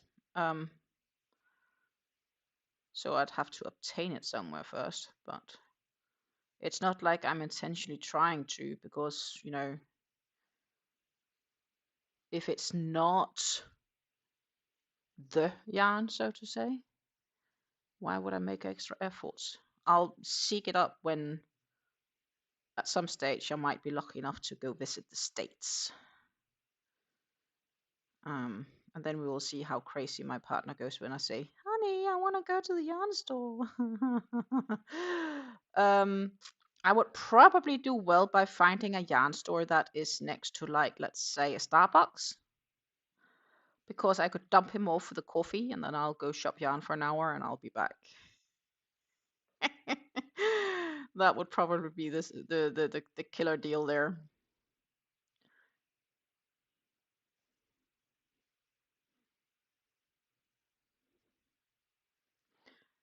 Lisa says, I can't use any of the Super Saver yarns. They put something on it that I get a reaction to. Oh, that's not cool.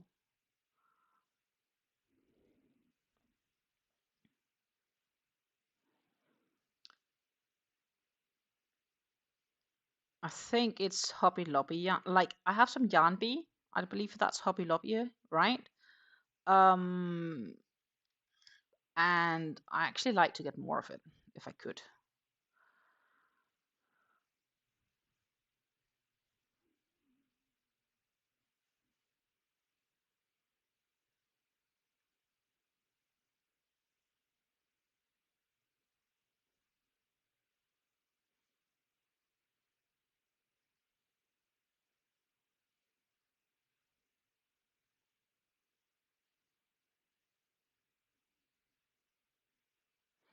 The Super Saver has very abrasive stiffener on it. It has to be in the... I have to be in the mood to use it. Oh, that could be it then. I can use other red hard yarns, just not the Super Savers. Okay. Funny how different that can be.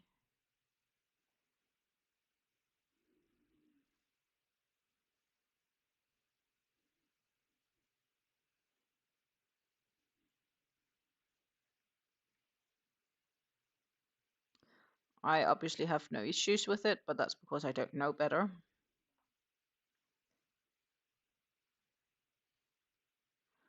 I haven't had any allergic reactions to any yarns, but there are some yarns where I quickly will need a break from working with than others. Like I was at some stage, I worked up a really thin yarn, and I got a really like clear dent here in my thumb. Right now, you can see I've been working on this yarn for like an hour and 40-ish, an hour and a half, and there's only a minor indent here in my finger. You can barely see it. So this yarn I work pretty okay with. If it would have been a pure cotton yarn, the indent would have been bigger, because cotton is rougher on your fingers than, for example, acrylic or wool.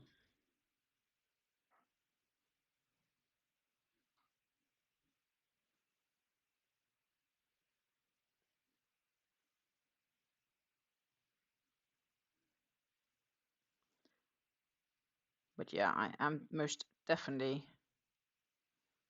looking forward to wrap up a few projects. I think it will be really nice once I do. Let's see here, 2, 4, 6, 7, perfect change.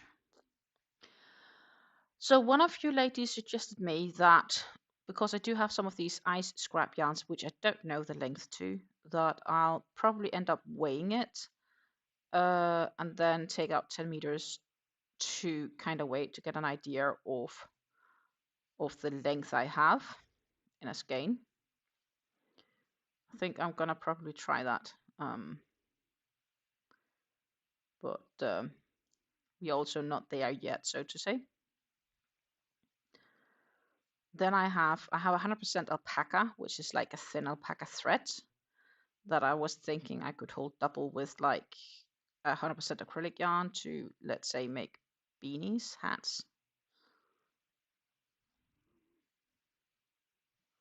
Because I don't know what else to use the yarn with, and it's too thin to make one on its own.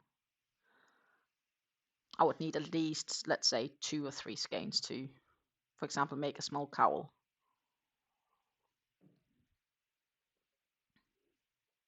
The cashmere I'm using comes with a runner thread used it because the yarn itself is so weak it breaks very easily. Whoa.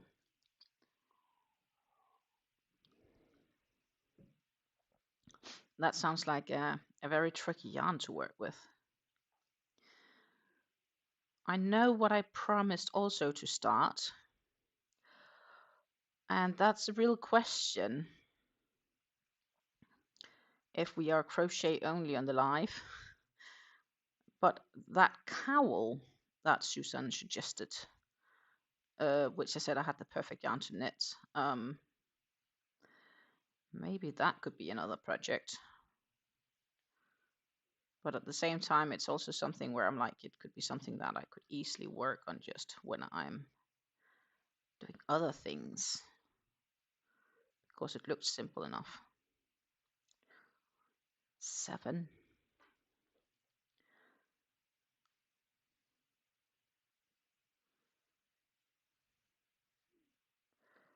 Projects for the new year.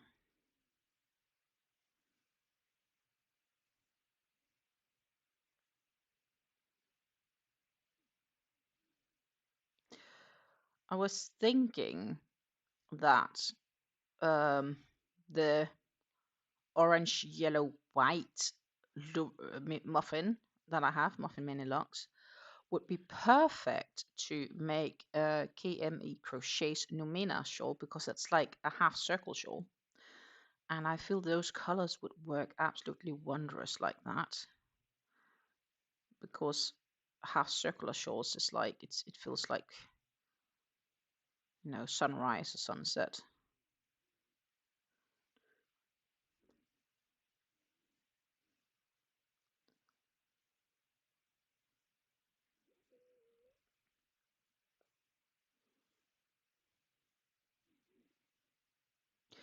Oh, I skipped a stitch.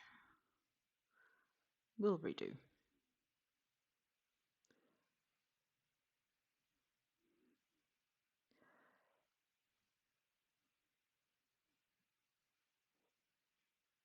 This yarn is less tricky to work with than your muffin. With the runner thread, it's strong. Okay.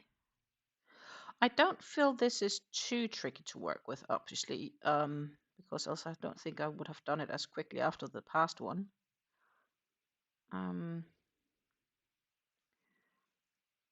But obviously, since I used the skein, I'm now kind of needing to buy a new one to replace it with.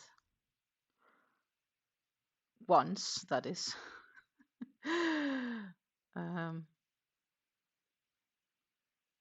That I get to do a new Stanley order. And I don't get to do that anytime soon.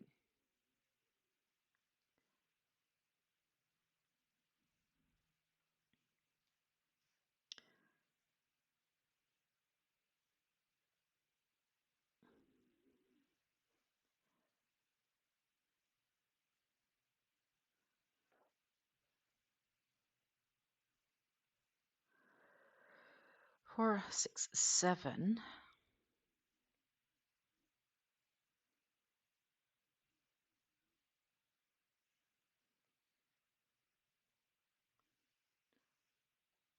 We aren't that far from the end of this row. So it's been a small hour or so, which I think is pretty good, given the fact how many stitches this is. It's also why I say the shawl, once it gets blocked, and that's also because we have all of these front post, back posts, you know, that will need to stretch a bit to really like make those reliefs pop. So the block will make it look so different. And I'd really love to have this finished before the end of the month, so it can be blocked and ready for December.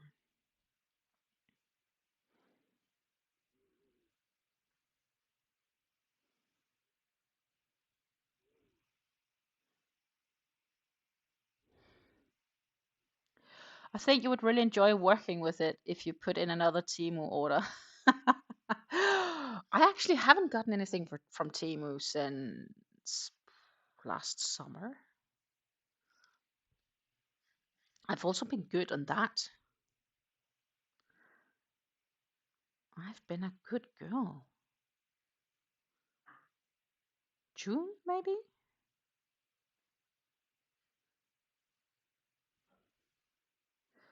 Also, not that I'm a big Temu user or something like that, but I think June was my last Temu order.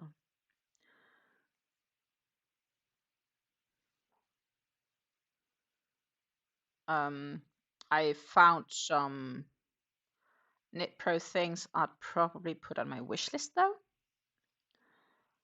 Revenant says I've never ordered from Temu. Revenant, right now I wouldn't order from Temu either if I were you, especially due to Mr. Trump and his tariffs.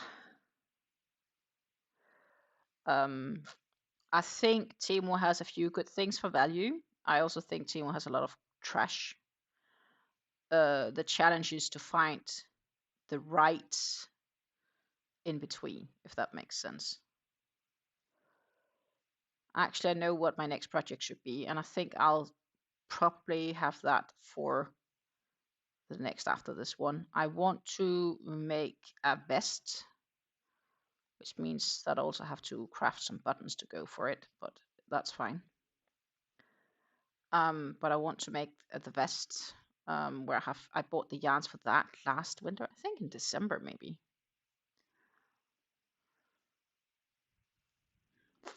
Lisa says I'm not a big Temu user either, but I do order once in a while. Yeah, so like a bunch of my stitch markers are from Temu and they are perfectly fine. And genuinely, like what I'm saying, there's a few nice things there, but there's also a bunch of trash. And I'm very much, you know, some of it is really like quick user, like it's just consumer products in the sense of consume to consume. I've ordered a t-shirt or 2 t-shirts in total, I think I have from them, and I don't want to reorder stuff like that, especially considering how and what. Also, as I explained earlier, like electrical devices, I wouldn't get from them either, because if, for example, they catch fire in your home, you will no longer be insured because they do not meet European regulations for electrical devices. I wouldn't buy jewelry because it's likely to contain things that could be hazardous to you if you wear them too often against your skin, stuff like that. But some things I think are really good. As I said, this yarn spindle, this wooden one, that's from Temu, and that was half the price that I could have gotten for somewhere else, so I'm fine with that. All of my stitch markers, which I don't know where I have some, but I have one red one here. All of these, they're like from Temu. Like you could get a bag of, I think, 100 stitch markers for $1, something like that. So some of those things I have, but yeah, that's about it.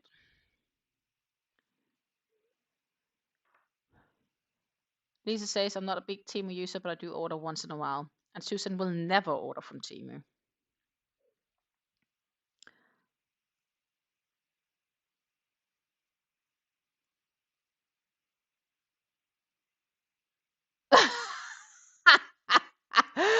Revenant says not to get political, but you left off at least 4 profanities before his name. Yeah, beep, beep, beep, beep, beep. Trump. Was that better? That was very political. Nice.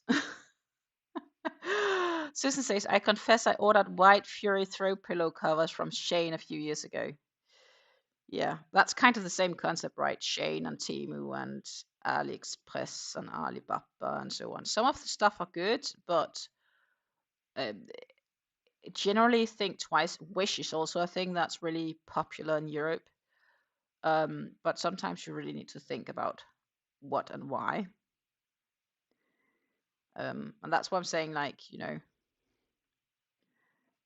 I'll definitely get stitch markers from Temu, no issues, or the yarn spindle, no issues. It's turned out good a few times, but there's also definitely things that I don't feel a need to get there. I think when you shop on sites like that, it's very clever to use. Like, think twice at least. Apply logic sense.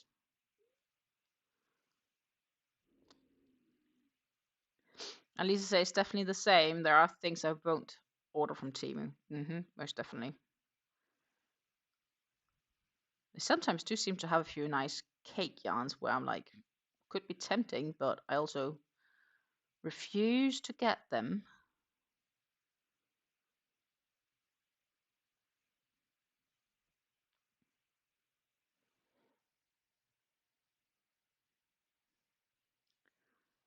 Because it's simple as, right?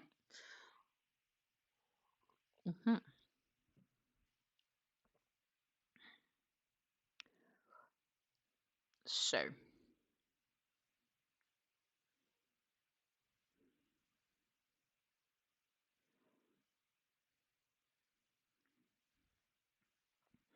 we are almost at the end of this row, my friends. Bada bang.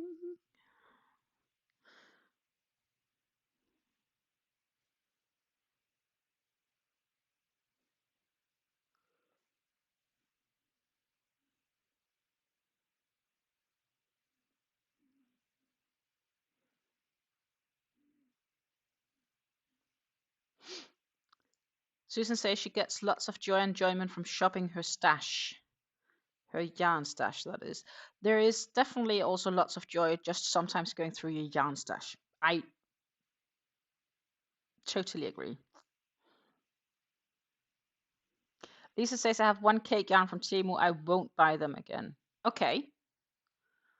Like, I just seen them and I think they look nice, but I'd rather probably get them from some of these German or Polish dealers. Kokonki has some really, really nice yarns in between. There's also an Austrian handmade yarn winder, which I think looks really nice. And then there's definitely a few German ones. There is at least 3 German yarn spinners, and there's a Swedish one too. So like, there's plenty of options here in Europe to support small businesses.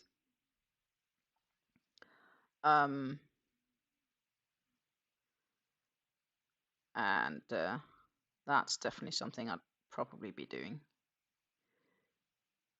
instead.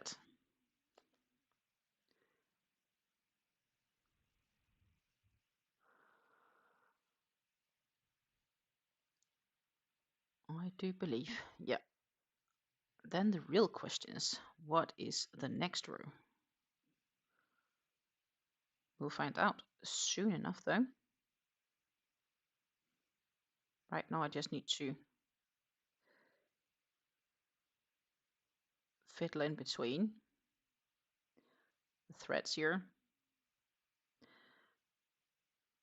No, that was only a part of it. The other fiddle is here. Oh, come on. Don't tease me.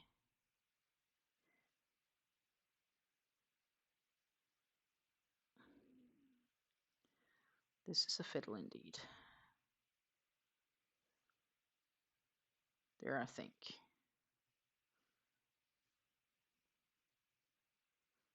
Yeah.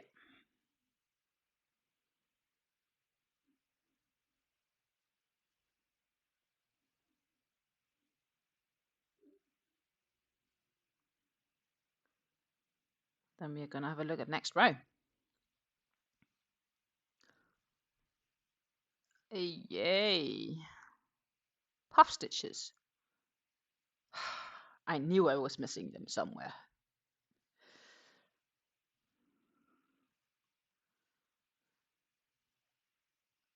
I have it's polyester, but the kind that will survive a nuclear apocalypse. Oh my goodness. Susan says, I also confess I made a few purchases of Back Good Day hand-dyed yarns, mostly from her bargain bin. Her yarns are beautiful, luxurious. They most definitely are. She is a very skilled woman. I'll say that for sure. Extremely skilled woman. Um, do, do, do.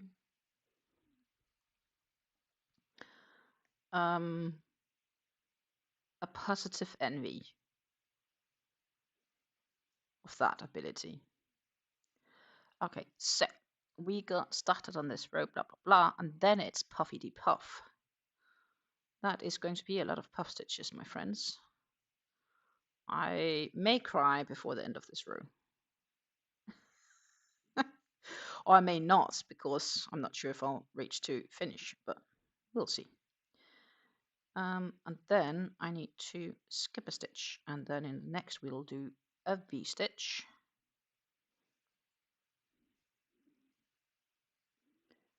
And then it's skip, puff, skip, V-stitch, skip, puff, etc. So I'm not even gonna count, but I can tell you I will have to do a crap ton of puff stitches before I'm done here. Yeah. For crying out loud.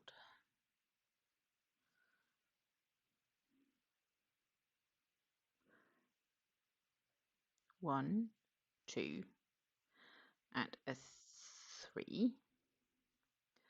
But as I said, now when it has to be, I'd rather make the puffs than popcorns. I would really have cried if I had now to make all of these into popcorns. That would not have been fun.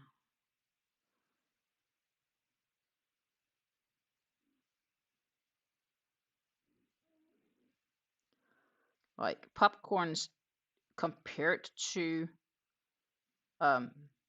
puff stitches, popcorns feels like road bumps. Genuinely road bumps. Where puff stitches is more like a nuisance.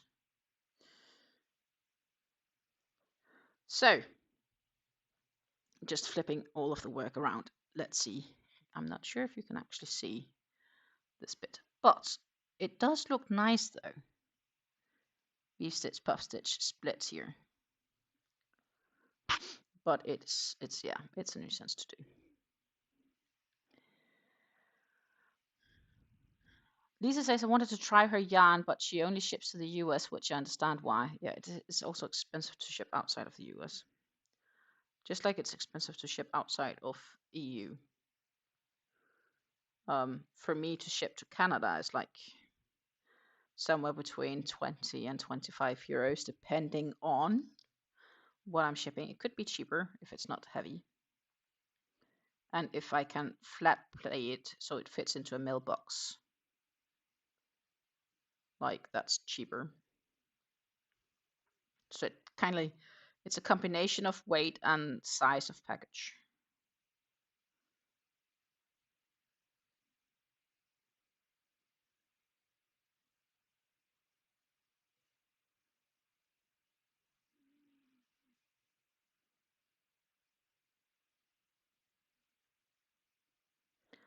One, two,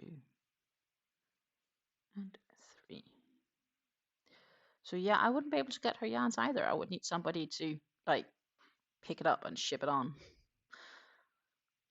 Premier Yarn is starting their yarn week today, which probably is like Premier Yarn's Black Friday-ish. It could always be worse than South Africa. It's a nightmare to get international post into, so what's everyone working on? Susan says Premier sale starts in 2 hours. Well, you will be more than ready for that, because my stream will be by then. I will be busy eating in 2 hours. Or maybe I just finished dinner.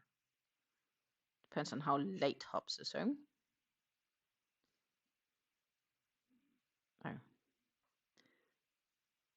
Puffity puff. I know South Africa takes time. So I do believe 3 years ago, one of the winners of one of my giveaways were in South Africa, and I shipped it to her, and I think it took 45 days.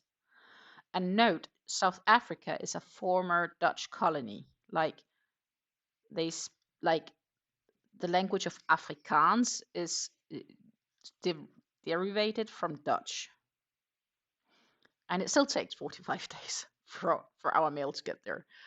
And I think it was like 2 weeks at customs there or something like that. It's crazy.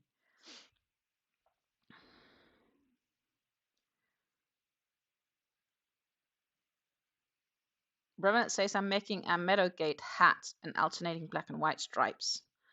And Lisa just confirms that she is indeed still working on her Aztec shawl. For Lisa, it's easy because she doesn't have many projects going on at the same time like the rest of us.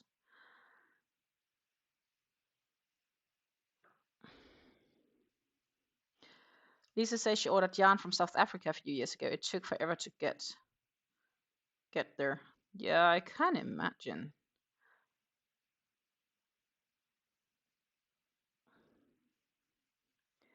So if I'll do that, I should probably just, it would be quicker to fly there and import it, maybe. I could imagine that.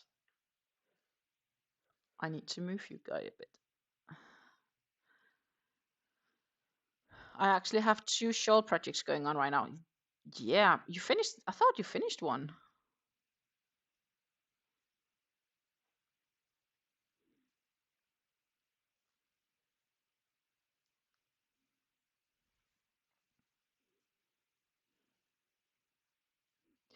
I remember that when I was doing the LapsangTea Shawl, I did a color a week.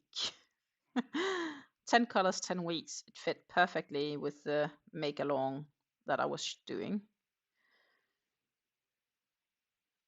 Or crochet along, it technically, I guess, was make along. Yeah, like you could choose the pattern yourself, and it just had to be a shawl. So it was a perfect excuse for doing it.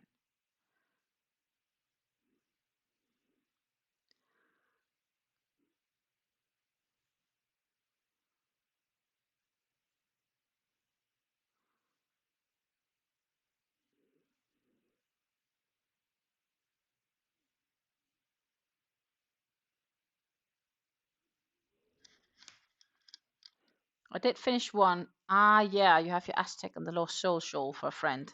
Right. How did I forget that? I should have known. But maybe it's because I assumed you might already have finished, but you didn't mention that either.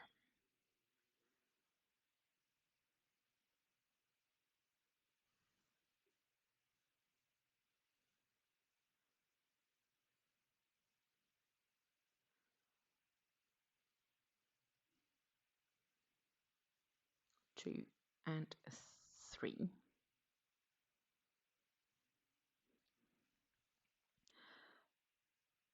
This row definitely takes yarn. I don't know how. What we probably should do once we are done with this full row is I should probably weigh whatever I have left, just to get a rough idea how much 3 repeats took yarn wise. That would make really good sense to do.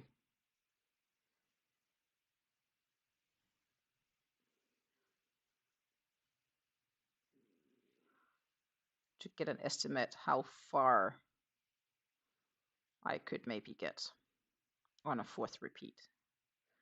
Because one thing is that you want to make a 4th repeat, but it also needs to be in a way that where you can still stop where it makes sense in the pattern.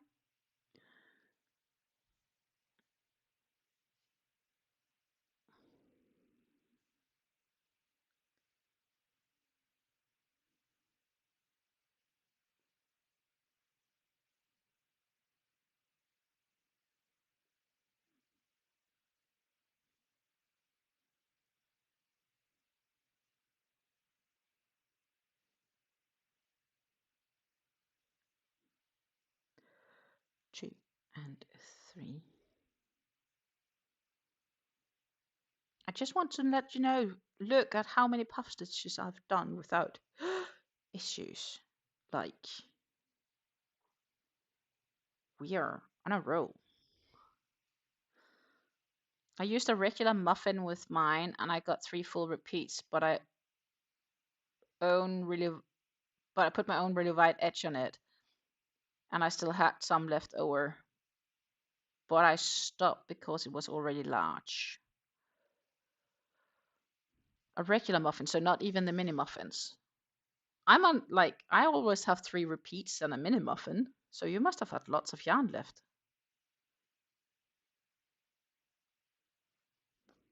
Is my conclusion.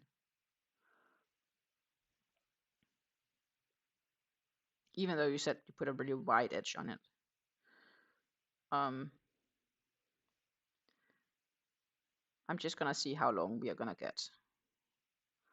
First, I'll have to finish these, this 3rd repeat, right? And I know it will grow once I stretch it, or once I block it. That's a fact. But it's not a fact I'm too concerned with. I just like to have all of the yarn used, I guess. To as far as extent as possible.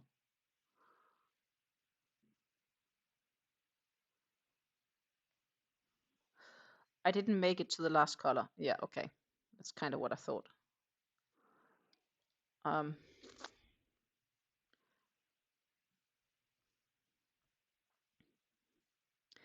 Then you have a muffin in your stash. The rest of a muffin in your stash you can use for something, unless you already used it.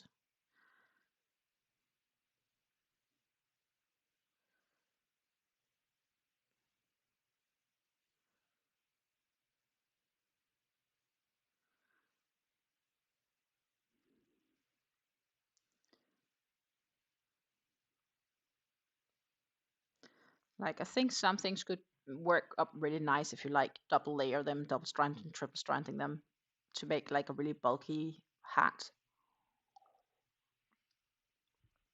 That is to use the leftovers of yarns.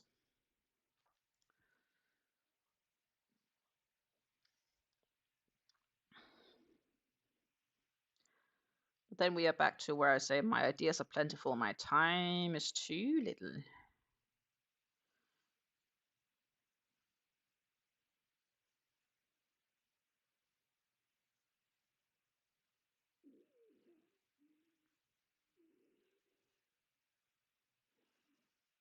I had a small burr on my fingernail that kept catching on the yarn, so I had to grab some nail trimmers. Good plan. Because else your yarn will start flossing and splitting, and you do not want that.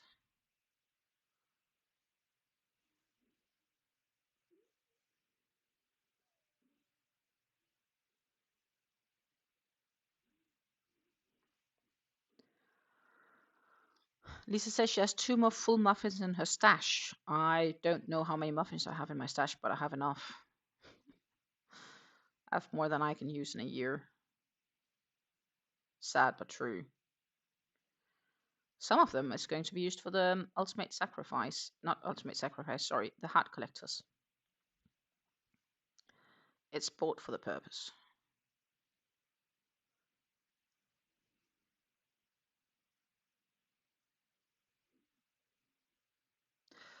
I've actually been debating if I maybe should use one of them to make like a hexy cardigan or something like that. I think that would probably work up even to be enough yarn, because it's like almost 2.5 kilometers, like 2,400 meters long, a full muffin, right? If I remember correct. Like, sure, why not? You could definitely easily make that. Well, that should have been a puff stitch, so we'll redo that one.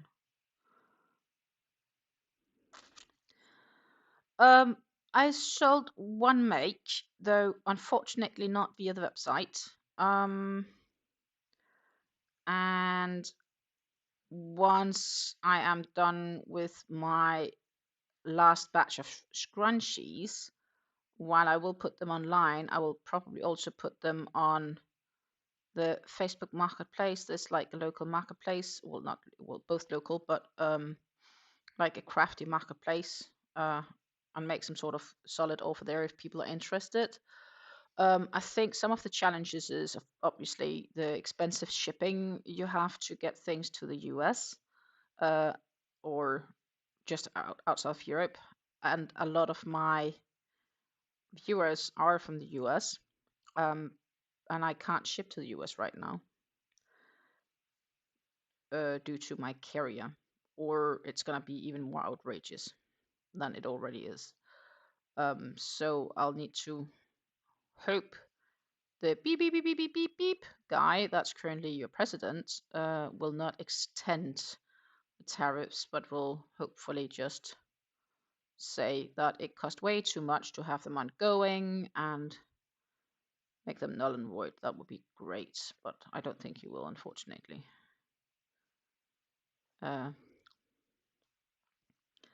And I may be a bit curious as to if any future ones will then annul it, but we'll have to see.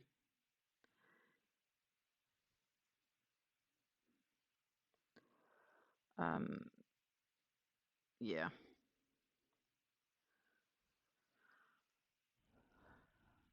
Full muffin is 2,000 meters. I had the idea it was longer though.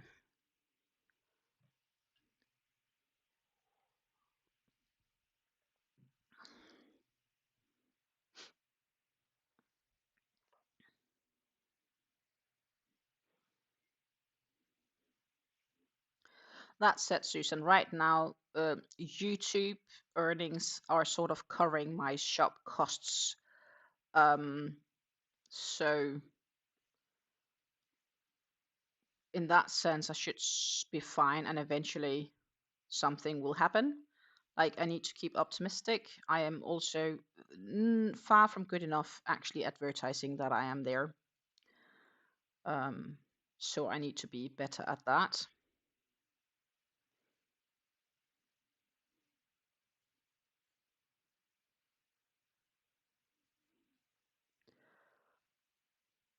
So there are things I can improve to make that better. The downside is also, since I did launch it, you will not want to know how many emails I'm getting from people in, I guess, India or wherever they are, saying that they want to help me improve my sales and blah, blah, blah, blah, blah, blah. And I'm like, I don't think you guys can actually do that. Plus, I'm not really willing to pay for it. And one of the guys were like, I can do it, and you only have to pay me 10% off your sales. And I'm like, no, that's not going to happen. Like, why would I do that?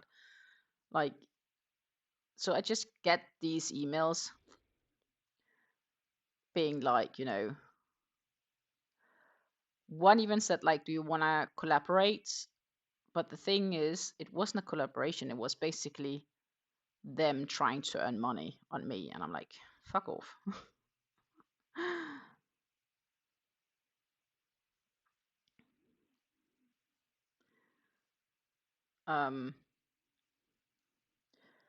But yeah, I will hopefully, if everything goes right, have a few more colors of the scrunchies coming up. I also need to take photos of some beanies that I want to put up. Yeah.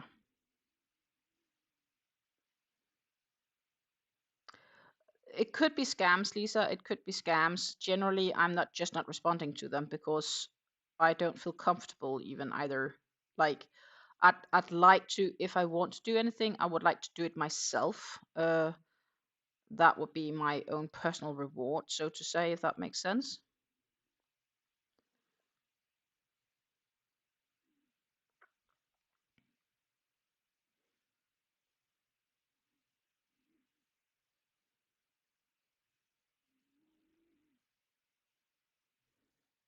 Yeah, that's the thing. There is definitely the risk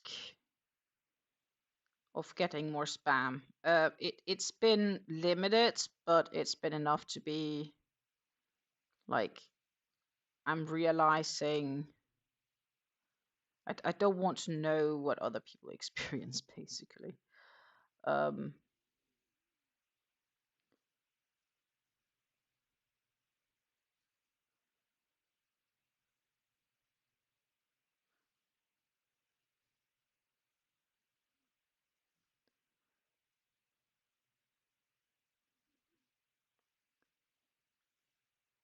yeah.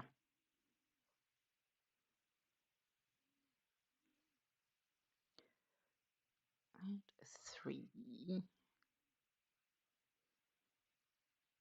Chipping along, getting closer to the center here. Who knows? Maybe I'll end up actually being able to finish up this row. We'll see.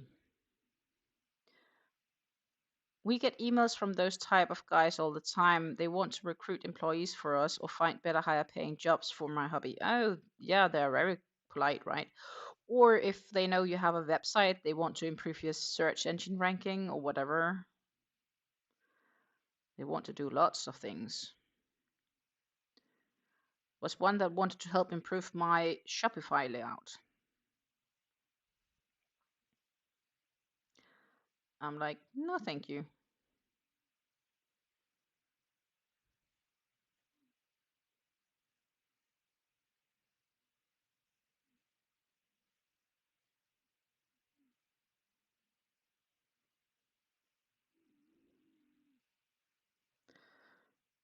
Just, yeah, no, thank you.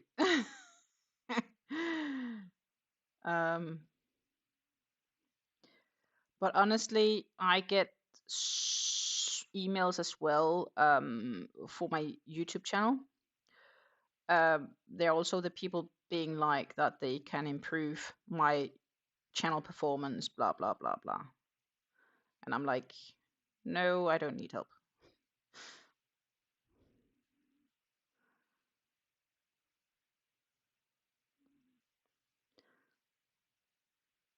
And the thing they do is that they have like they take a screenshot of your channel and make examples of what they think is wrong. And you know, I'm me. I don't want to pay other people to do what I'm doing. That's not the goal with this channel. I'm me. I'm just me. It's just me doing everything.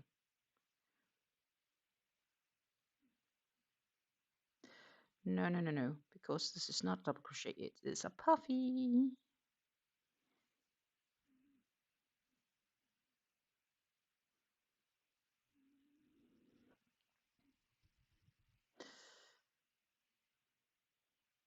Lisa says we get the CEO emails too, and since we don't really do private small work, we don't even need a website, even though we do have one. It's really cheesy and bad, though.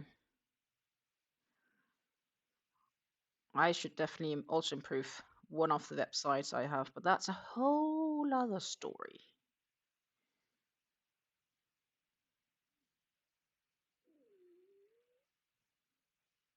2, 3.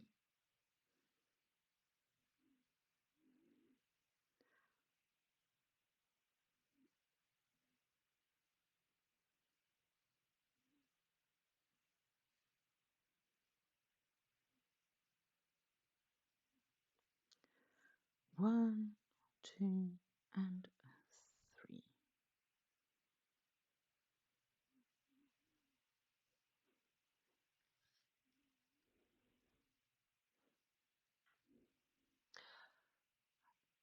Susan asks, Lisa, what is your family business? I do believe contractor.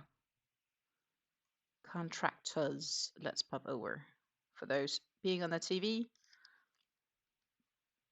contracting stuff since 1994 in Manitoba and surrounding provinces. So basically, they do all sorts of contracting stuff. I don't think this is too bad, though. I think it's probably just what you need. It's clear, it's straight, I like it's clean. I've seen a lot worse for those people saying it's bad. I think this is pretty okay, actually. Yes, there's probably things that could be better, but I don't think it's bad at all. Nope, I think it's fine. Like for basics. It explains what you do. It's straightforward. If you're not worried about projects or not having enough projects, like if everything is going smooth sailing, there is no need to do a lot more.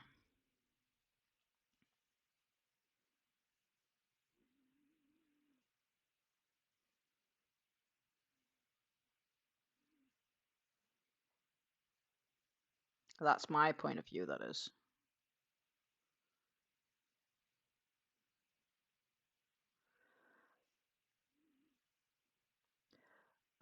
So yeah, I am gonna be starting on offering some of the makes as well, just locally to the Dutch market, because since my website is in English, it's probably not as quickly picked on by the Dutch market. So I will start by doing that as well.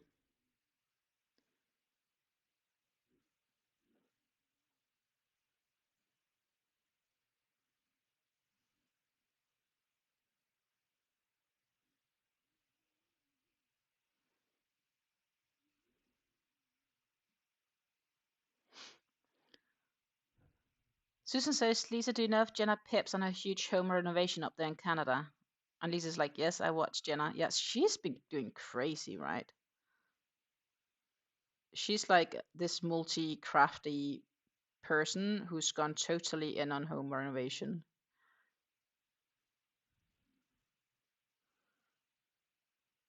I did follow and watch her movies from when she was still married. But I admit I haven't watched a lot of the renovation. Some of it I do. But then other stuff's just come in the way, and then I haven't watched for a time, and yeah, think I've gotten too behind.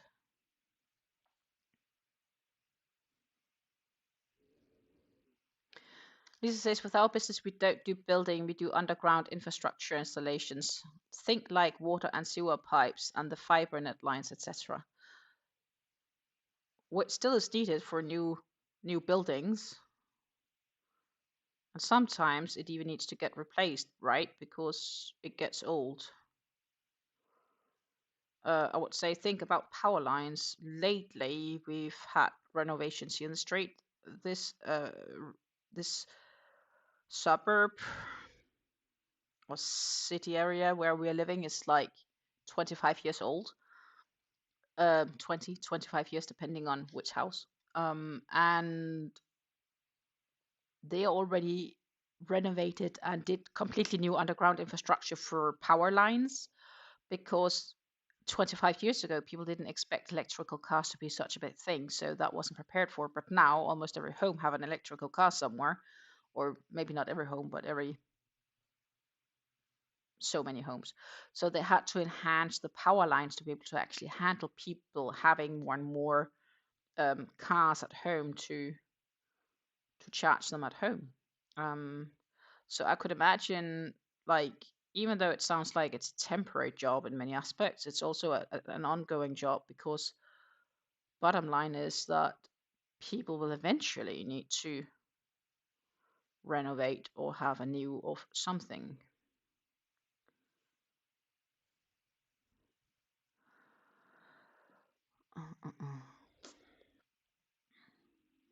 Power lines here are 95% overhead on poles, which I'm not seeing logic at all, because, yeah, well, in the ground, they won't in the same way freeze up or break unless somebody dig them over, of course.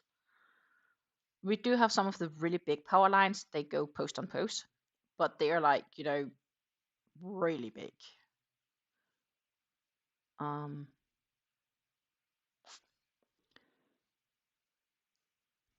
Also, my stitch count is still matching up. Oh my goodness. How have I been so lucky?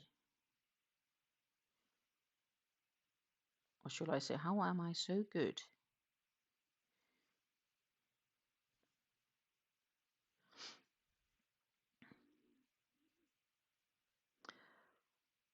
In the new year, I want to get back on the designing. So I like to get my designer hat back on and do stuff.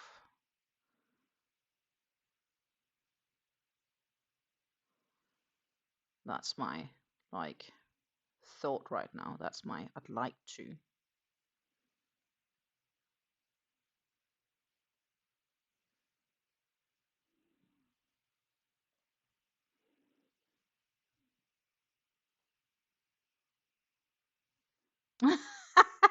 Susan say, interesting, Stina. You live in a new development. I usually think Europe is old construction. No, not at all. Not at all. My area was basically built in. I think this house was built in either 2001, 2002.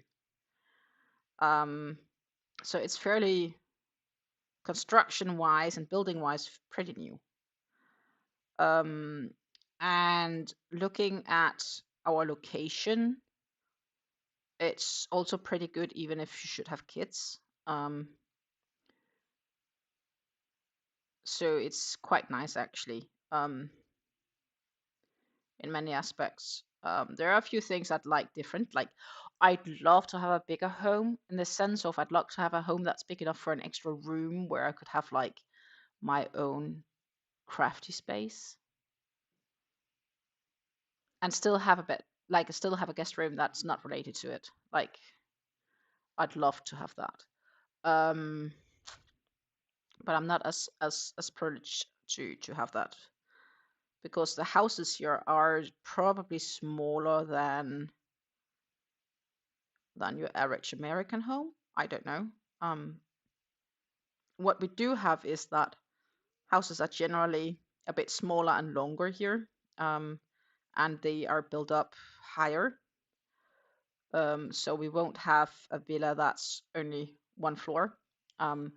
This home has 3 floors. We have the base floor level, then we have the first floor and the attic on top. And all 3 are livable space. The house is also made in a such way that under the staircase there is like a one big cupboard where you can stash away things. So our pantry is actually underneath the staircase that goes to the first floor.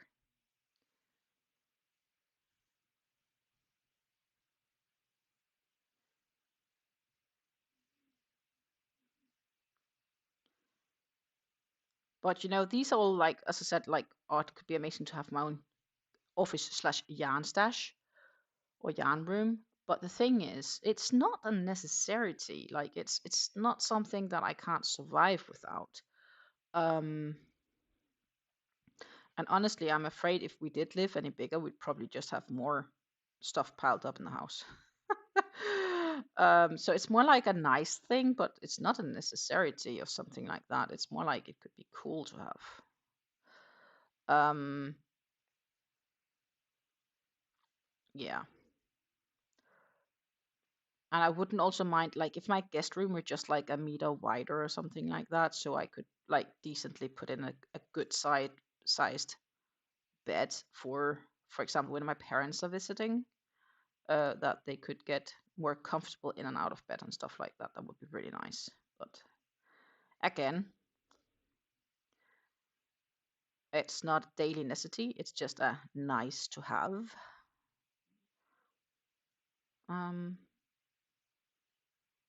I'd like to win the lottery because I can't afford to buy what I need.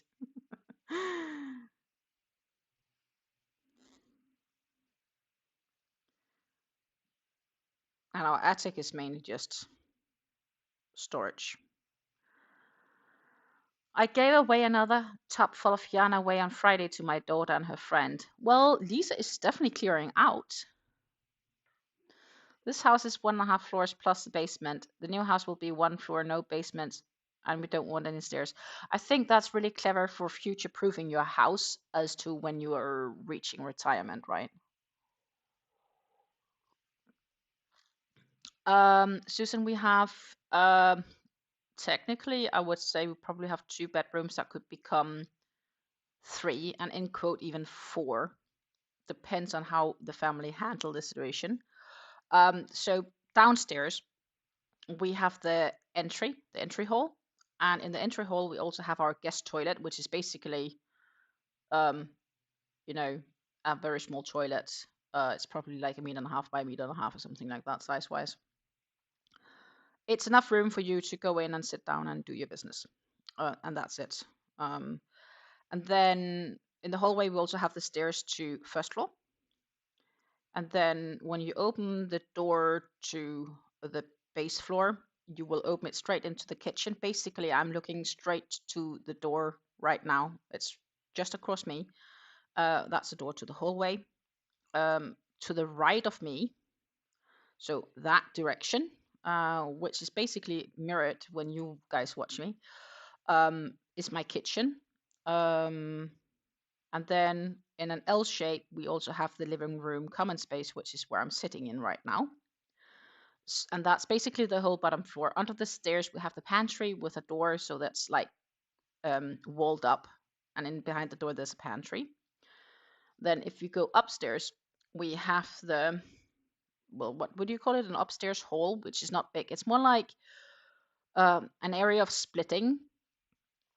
If we, as we straight go up the stairs, if we take the first door to the right, which is basically around the corner as you get up the stairs, we go into our bedroom, or master bedroom. And the master bedroom is technically 2 rooms, but it's no longer 2 rooms because there was once a wall and it got removed. But that was by the previous owners from before my partner moved in here, so way before my time. So I've never known it as a 2-room place. Also, I would say if it had been 2 rooms like this, it would have been really tiny. So I'm kind of happy that it's split, if that makes sense. Then if I go straight ahead, instead of going to the right, I would go take the stairs to the attic, which we're not doing. Then to the straight left, we have the door to our toilet and bathroom. And between the toilet and the bathroom, we have our guest room slash storage room slash, it could maybe be a room if I really cleaned it up. It's also where I have my fitness bike. It's not a big room. It's a smaller room, but that would be cool if that room was just like a meter wider. That would be really nice, actually. And then if I go up to the stairs to up to the attic, I have a full attic where I have my laundry machine. I know this sounds crazy. In the Netherlands, you do your laundry machine on the attic. I know, crazy, very crazy. Laundry machine, a dryer, and also my freezer, the big freezer, not just the small one you have with your fridge, but like a big freezer, is all on the attic. I know it sounds crazy, but I've gotten used to it. But at the beginning, when I heard for the first time, I was like, "Are you guys crazy?" But now I'm just used to it. That's how it is, and it's because ground space in the Netherlands, like physical square meter ground space, is very expensive. And that's why they build in height. Because it's the Netherlands is the most densely populated country in Europe. So physical space is extremely expensive.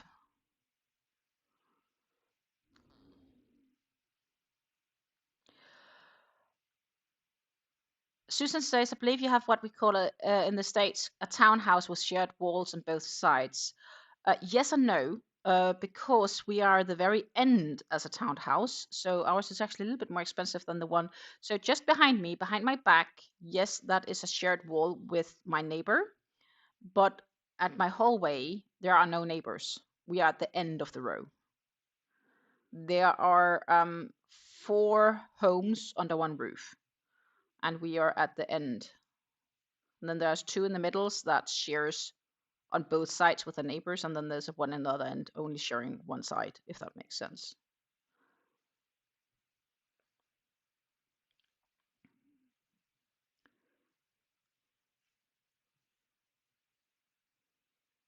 And the price, probably valuation right now, is somewhere between 4,500. No, 450,000 to 500,000 euros right now. And being a one person, you probably won't be able to get a mortgage for it unless you have a serious good income. So that's property valuation, I would say, estimate.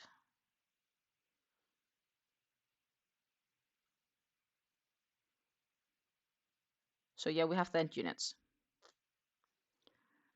which is really nice because it means, for instance, that if we want to go to the back garden, we don't need to go through the house. We can actually go around the house to get to the back garden, which is really nice. That's nice. I like that part. But my dream would be to have a home free of, let's call them direct neighbors. I don't mind neighbors, but like they're really close when they're on the other side of the wall. That said, we did get new neighbors a year ago, approximately, a bit more than a year ago now. And I have to say, we don't really hear them that much. So it's they're good. So I don't mind our new neighbors. They're quite nice actually, compared to what you sometimes can be unlucky to get. I think we have been lucky with our neighbors so far.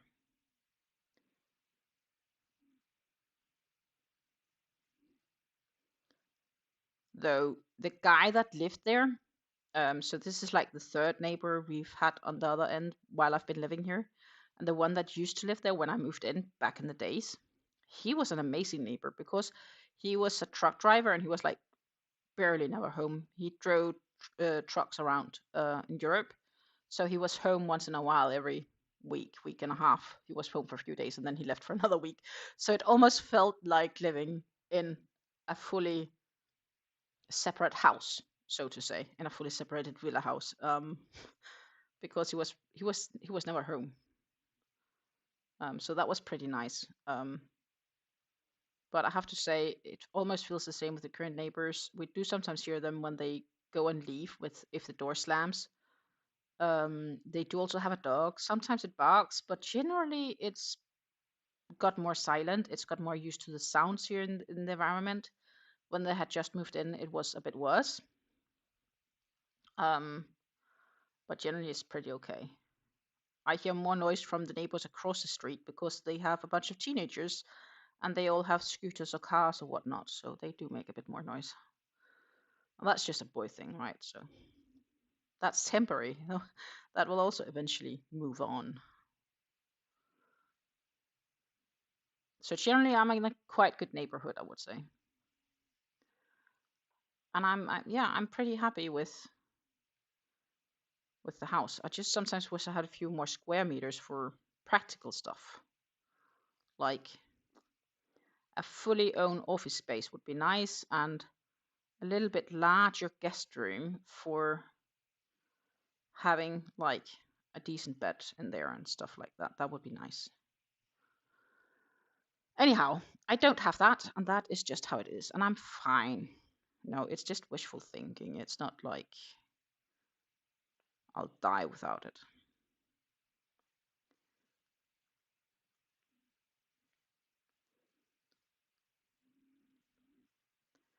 2 and a 3.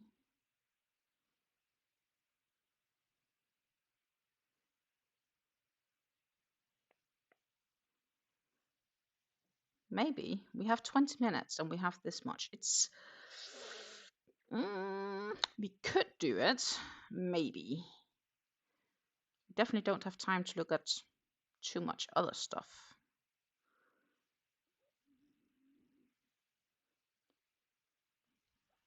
If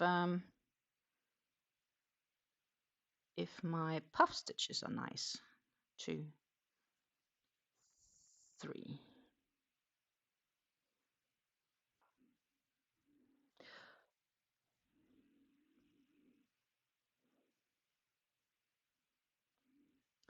Lisa says, in March we'll have lived in this house for 16 years, and in that time it has doubled its value. I think it's close to the same for this one. I've been living in this house since January 2009. My partner has been living here a bit longer because he already owned this house when I moved to the Netherlands. It's also probably the reason why I ended up going to the Netherlands and he didn't end up going to Denmark, because I just had my student apartment. I didn't have like a physical home. And he had a good job. I would still need to go find a job and stuff like that. So it was just so much easier to move. And that's why I was the one that moved to the Netherlands, not him moving to Denmark. I'm also not 100% sure if he would have wanted to move, like looking on things in hindsight. That said, I didn't have any issues with it. Also, the fun fact is it's taking me the same travel time to go to my parents in the Netherlands. Like if I travel from the Netherlands, then when I lived where I lived in Denmark during my student time, because if I would have taken the train to my parents, that would take about the same amount of travel time as going to the airport and flying home. I know it sounds crazy, but it's because of land and water and where water is and stuff like that. So that said, if I would have taken the ferry, um, it would probably have been, it would definitely have been quicker, but also more expensive.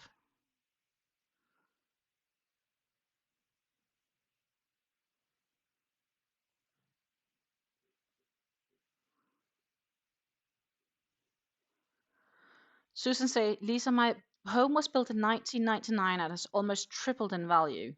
Yeah, it's crazy.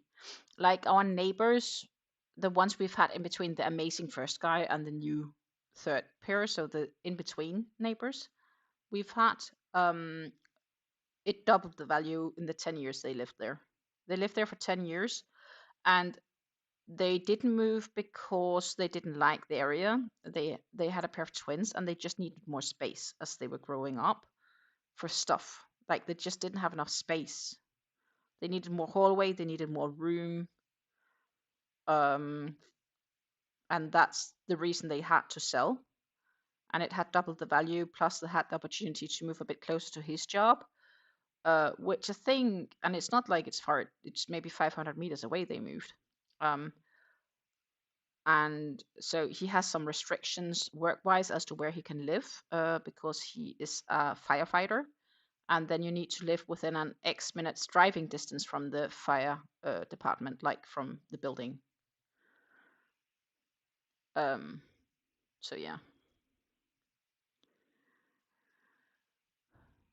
The problem with selling a house is that you have to buy a new one at the higher prices. Exactly, Lisa. That's why we are not moving, because um, we will need we will still need a mortgage. And this one isn't even paid off yet, so it's not all free value what we sell for, and you need to buy it, like you will need to put in the effort. And if we would want a similar house, we would like then I would have to end up going on the deed, which is not a bad thing, but the problem is it would be depending on my income too then. And then I'm not as free to say if I don't like my job, I can just quit and do something else. Luckily, I do really like the job I currently have. I'd like to keep it. But you never know, right? It could be that in a year time they are like, yeah, well, we might like you as employee, but maybe there is something better out there, or we are closing down for whatever you're doing, and we don't need you anymore. That could also be a thing. Not that I think is happening, but you'll never know. I'm now closing off my knit beanie that I started today with everyone. Oh, that's awesome. That's a bulky one, I assume. Or you've been knitting really fast. It has to be bulky because I would not do that. I wouldn't be able to do it that quick. Um, I'll imagine. I'm honestly, no, I can't do it that quick. I'm not a quick knitter.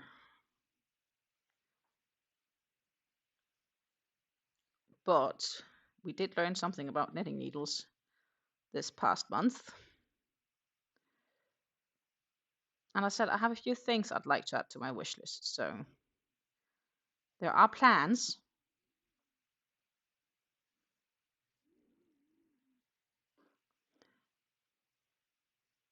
2 strands knit together. Yeah.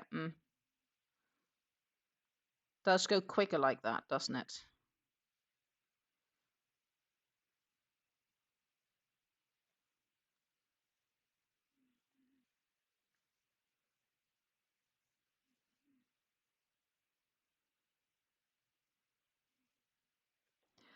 I really like the triple stranded one I did last summer. That was nice. I do unfortunately not have enough yarn to make a second, but I would definitely not mind at some stage maybe getting the yarns and then make it based on that. That is something I could definitely easily see at some stage. Next year. Da-da. I do have some leftovers. Good with scraps. Hello, Amanda. Happy to see you, even though it may just be 10-15 minutes. It's been a while. I hope you're doing great. Assume you've been busy. I know I have.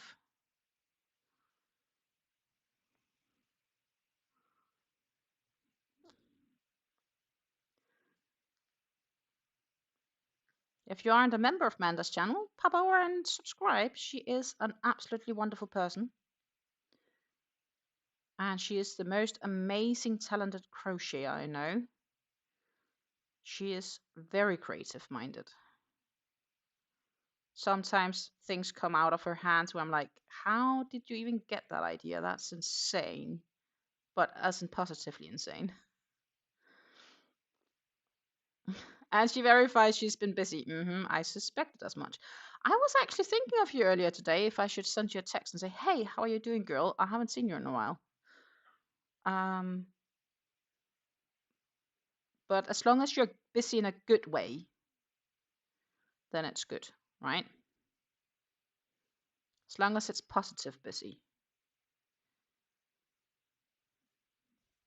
I hope your heating system is better this year in the home.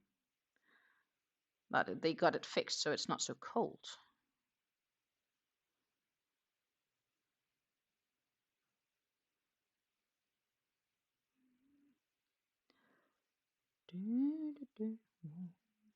Another V-stitch.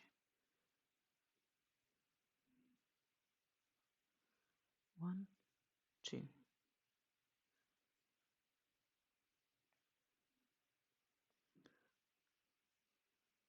It's I'm missing like, wait a moment. After in this much time, I miss 3 rows to have finished the 3rd repeat. It doesn't seem very big when I hold it up, but this particular pattern will stretch insanely when it gets blocked. Like, really a nice stretch when it gets blocked. I will hold it up when I've finished this row for you guys to see. Then we will pop over and have a look at it. This row, though, has been... I haven't cried yet. There's a lot of puff stitches. But I haven't cried yet. I think the row with the popcorns were probably worse. It took longer. Or not a lot longer, but it feels like it took longer. Maybe it did because I had started it Monday. So far, I've almost mainly been working on this shawl during the lives. Because I am trying my very best to get my mosaic blanket done this year. And reality is just, I need to focus a lot on that to make that happen. I do believe it's realistic still, but it will be a tough pull. I've had a few things I've done in between. Like if I had something to watch on the telly with my partner, we've done that.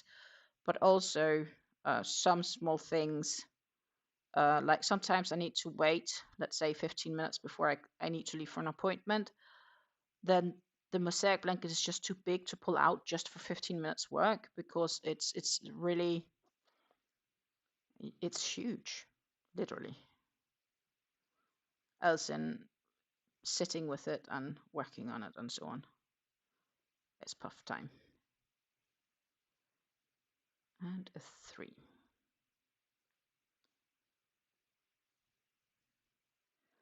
So I haven't actually measured it, but we could measure it. That's definitely a possibility. 1, 2, and puffy puff. I think the reason this goes somewhat smoother is due to the V-stitches and the skipping a stitch between that and the puffs.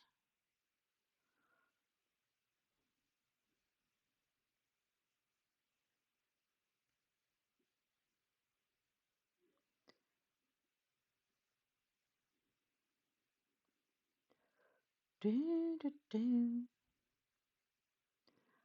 is one more done.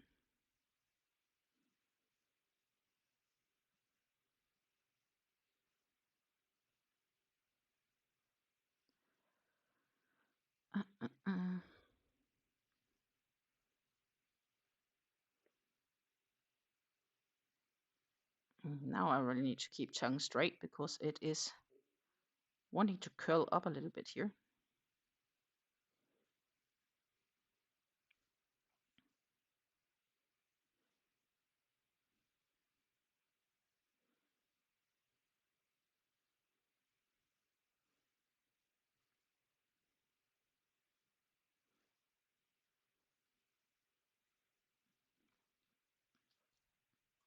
And now I need to check.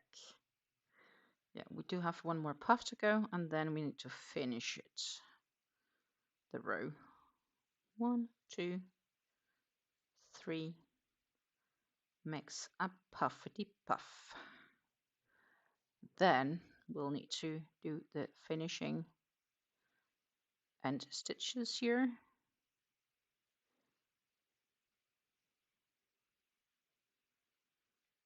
And then a stitch marker so it doesn't unravel, because next row will be in a bit, not today though. And the reasoning is quite simple because it's almost 5 here. But this is, and let's see if I need to put this one down a bit, and I could maybe give a bit more table space. That is kind of where we are heading. And as I said, this, as you can see already here, and this is just one side, right?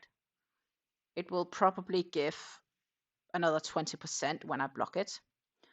We are gonna put over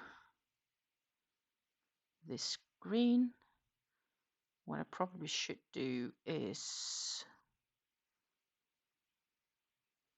turn out this one. First, I need to get myself back up. Oh, that is really dark. This is really dark, isn't it? Default, that was better. So, we are ready to show. Let's hope this is not going to be too painful for my hip, because as I said, I do have some hip issues.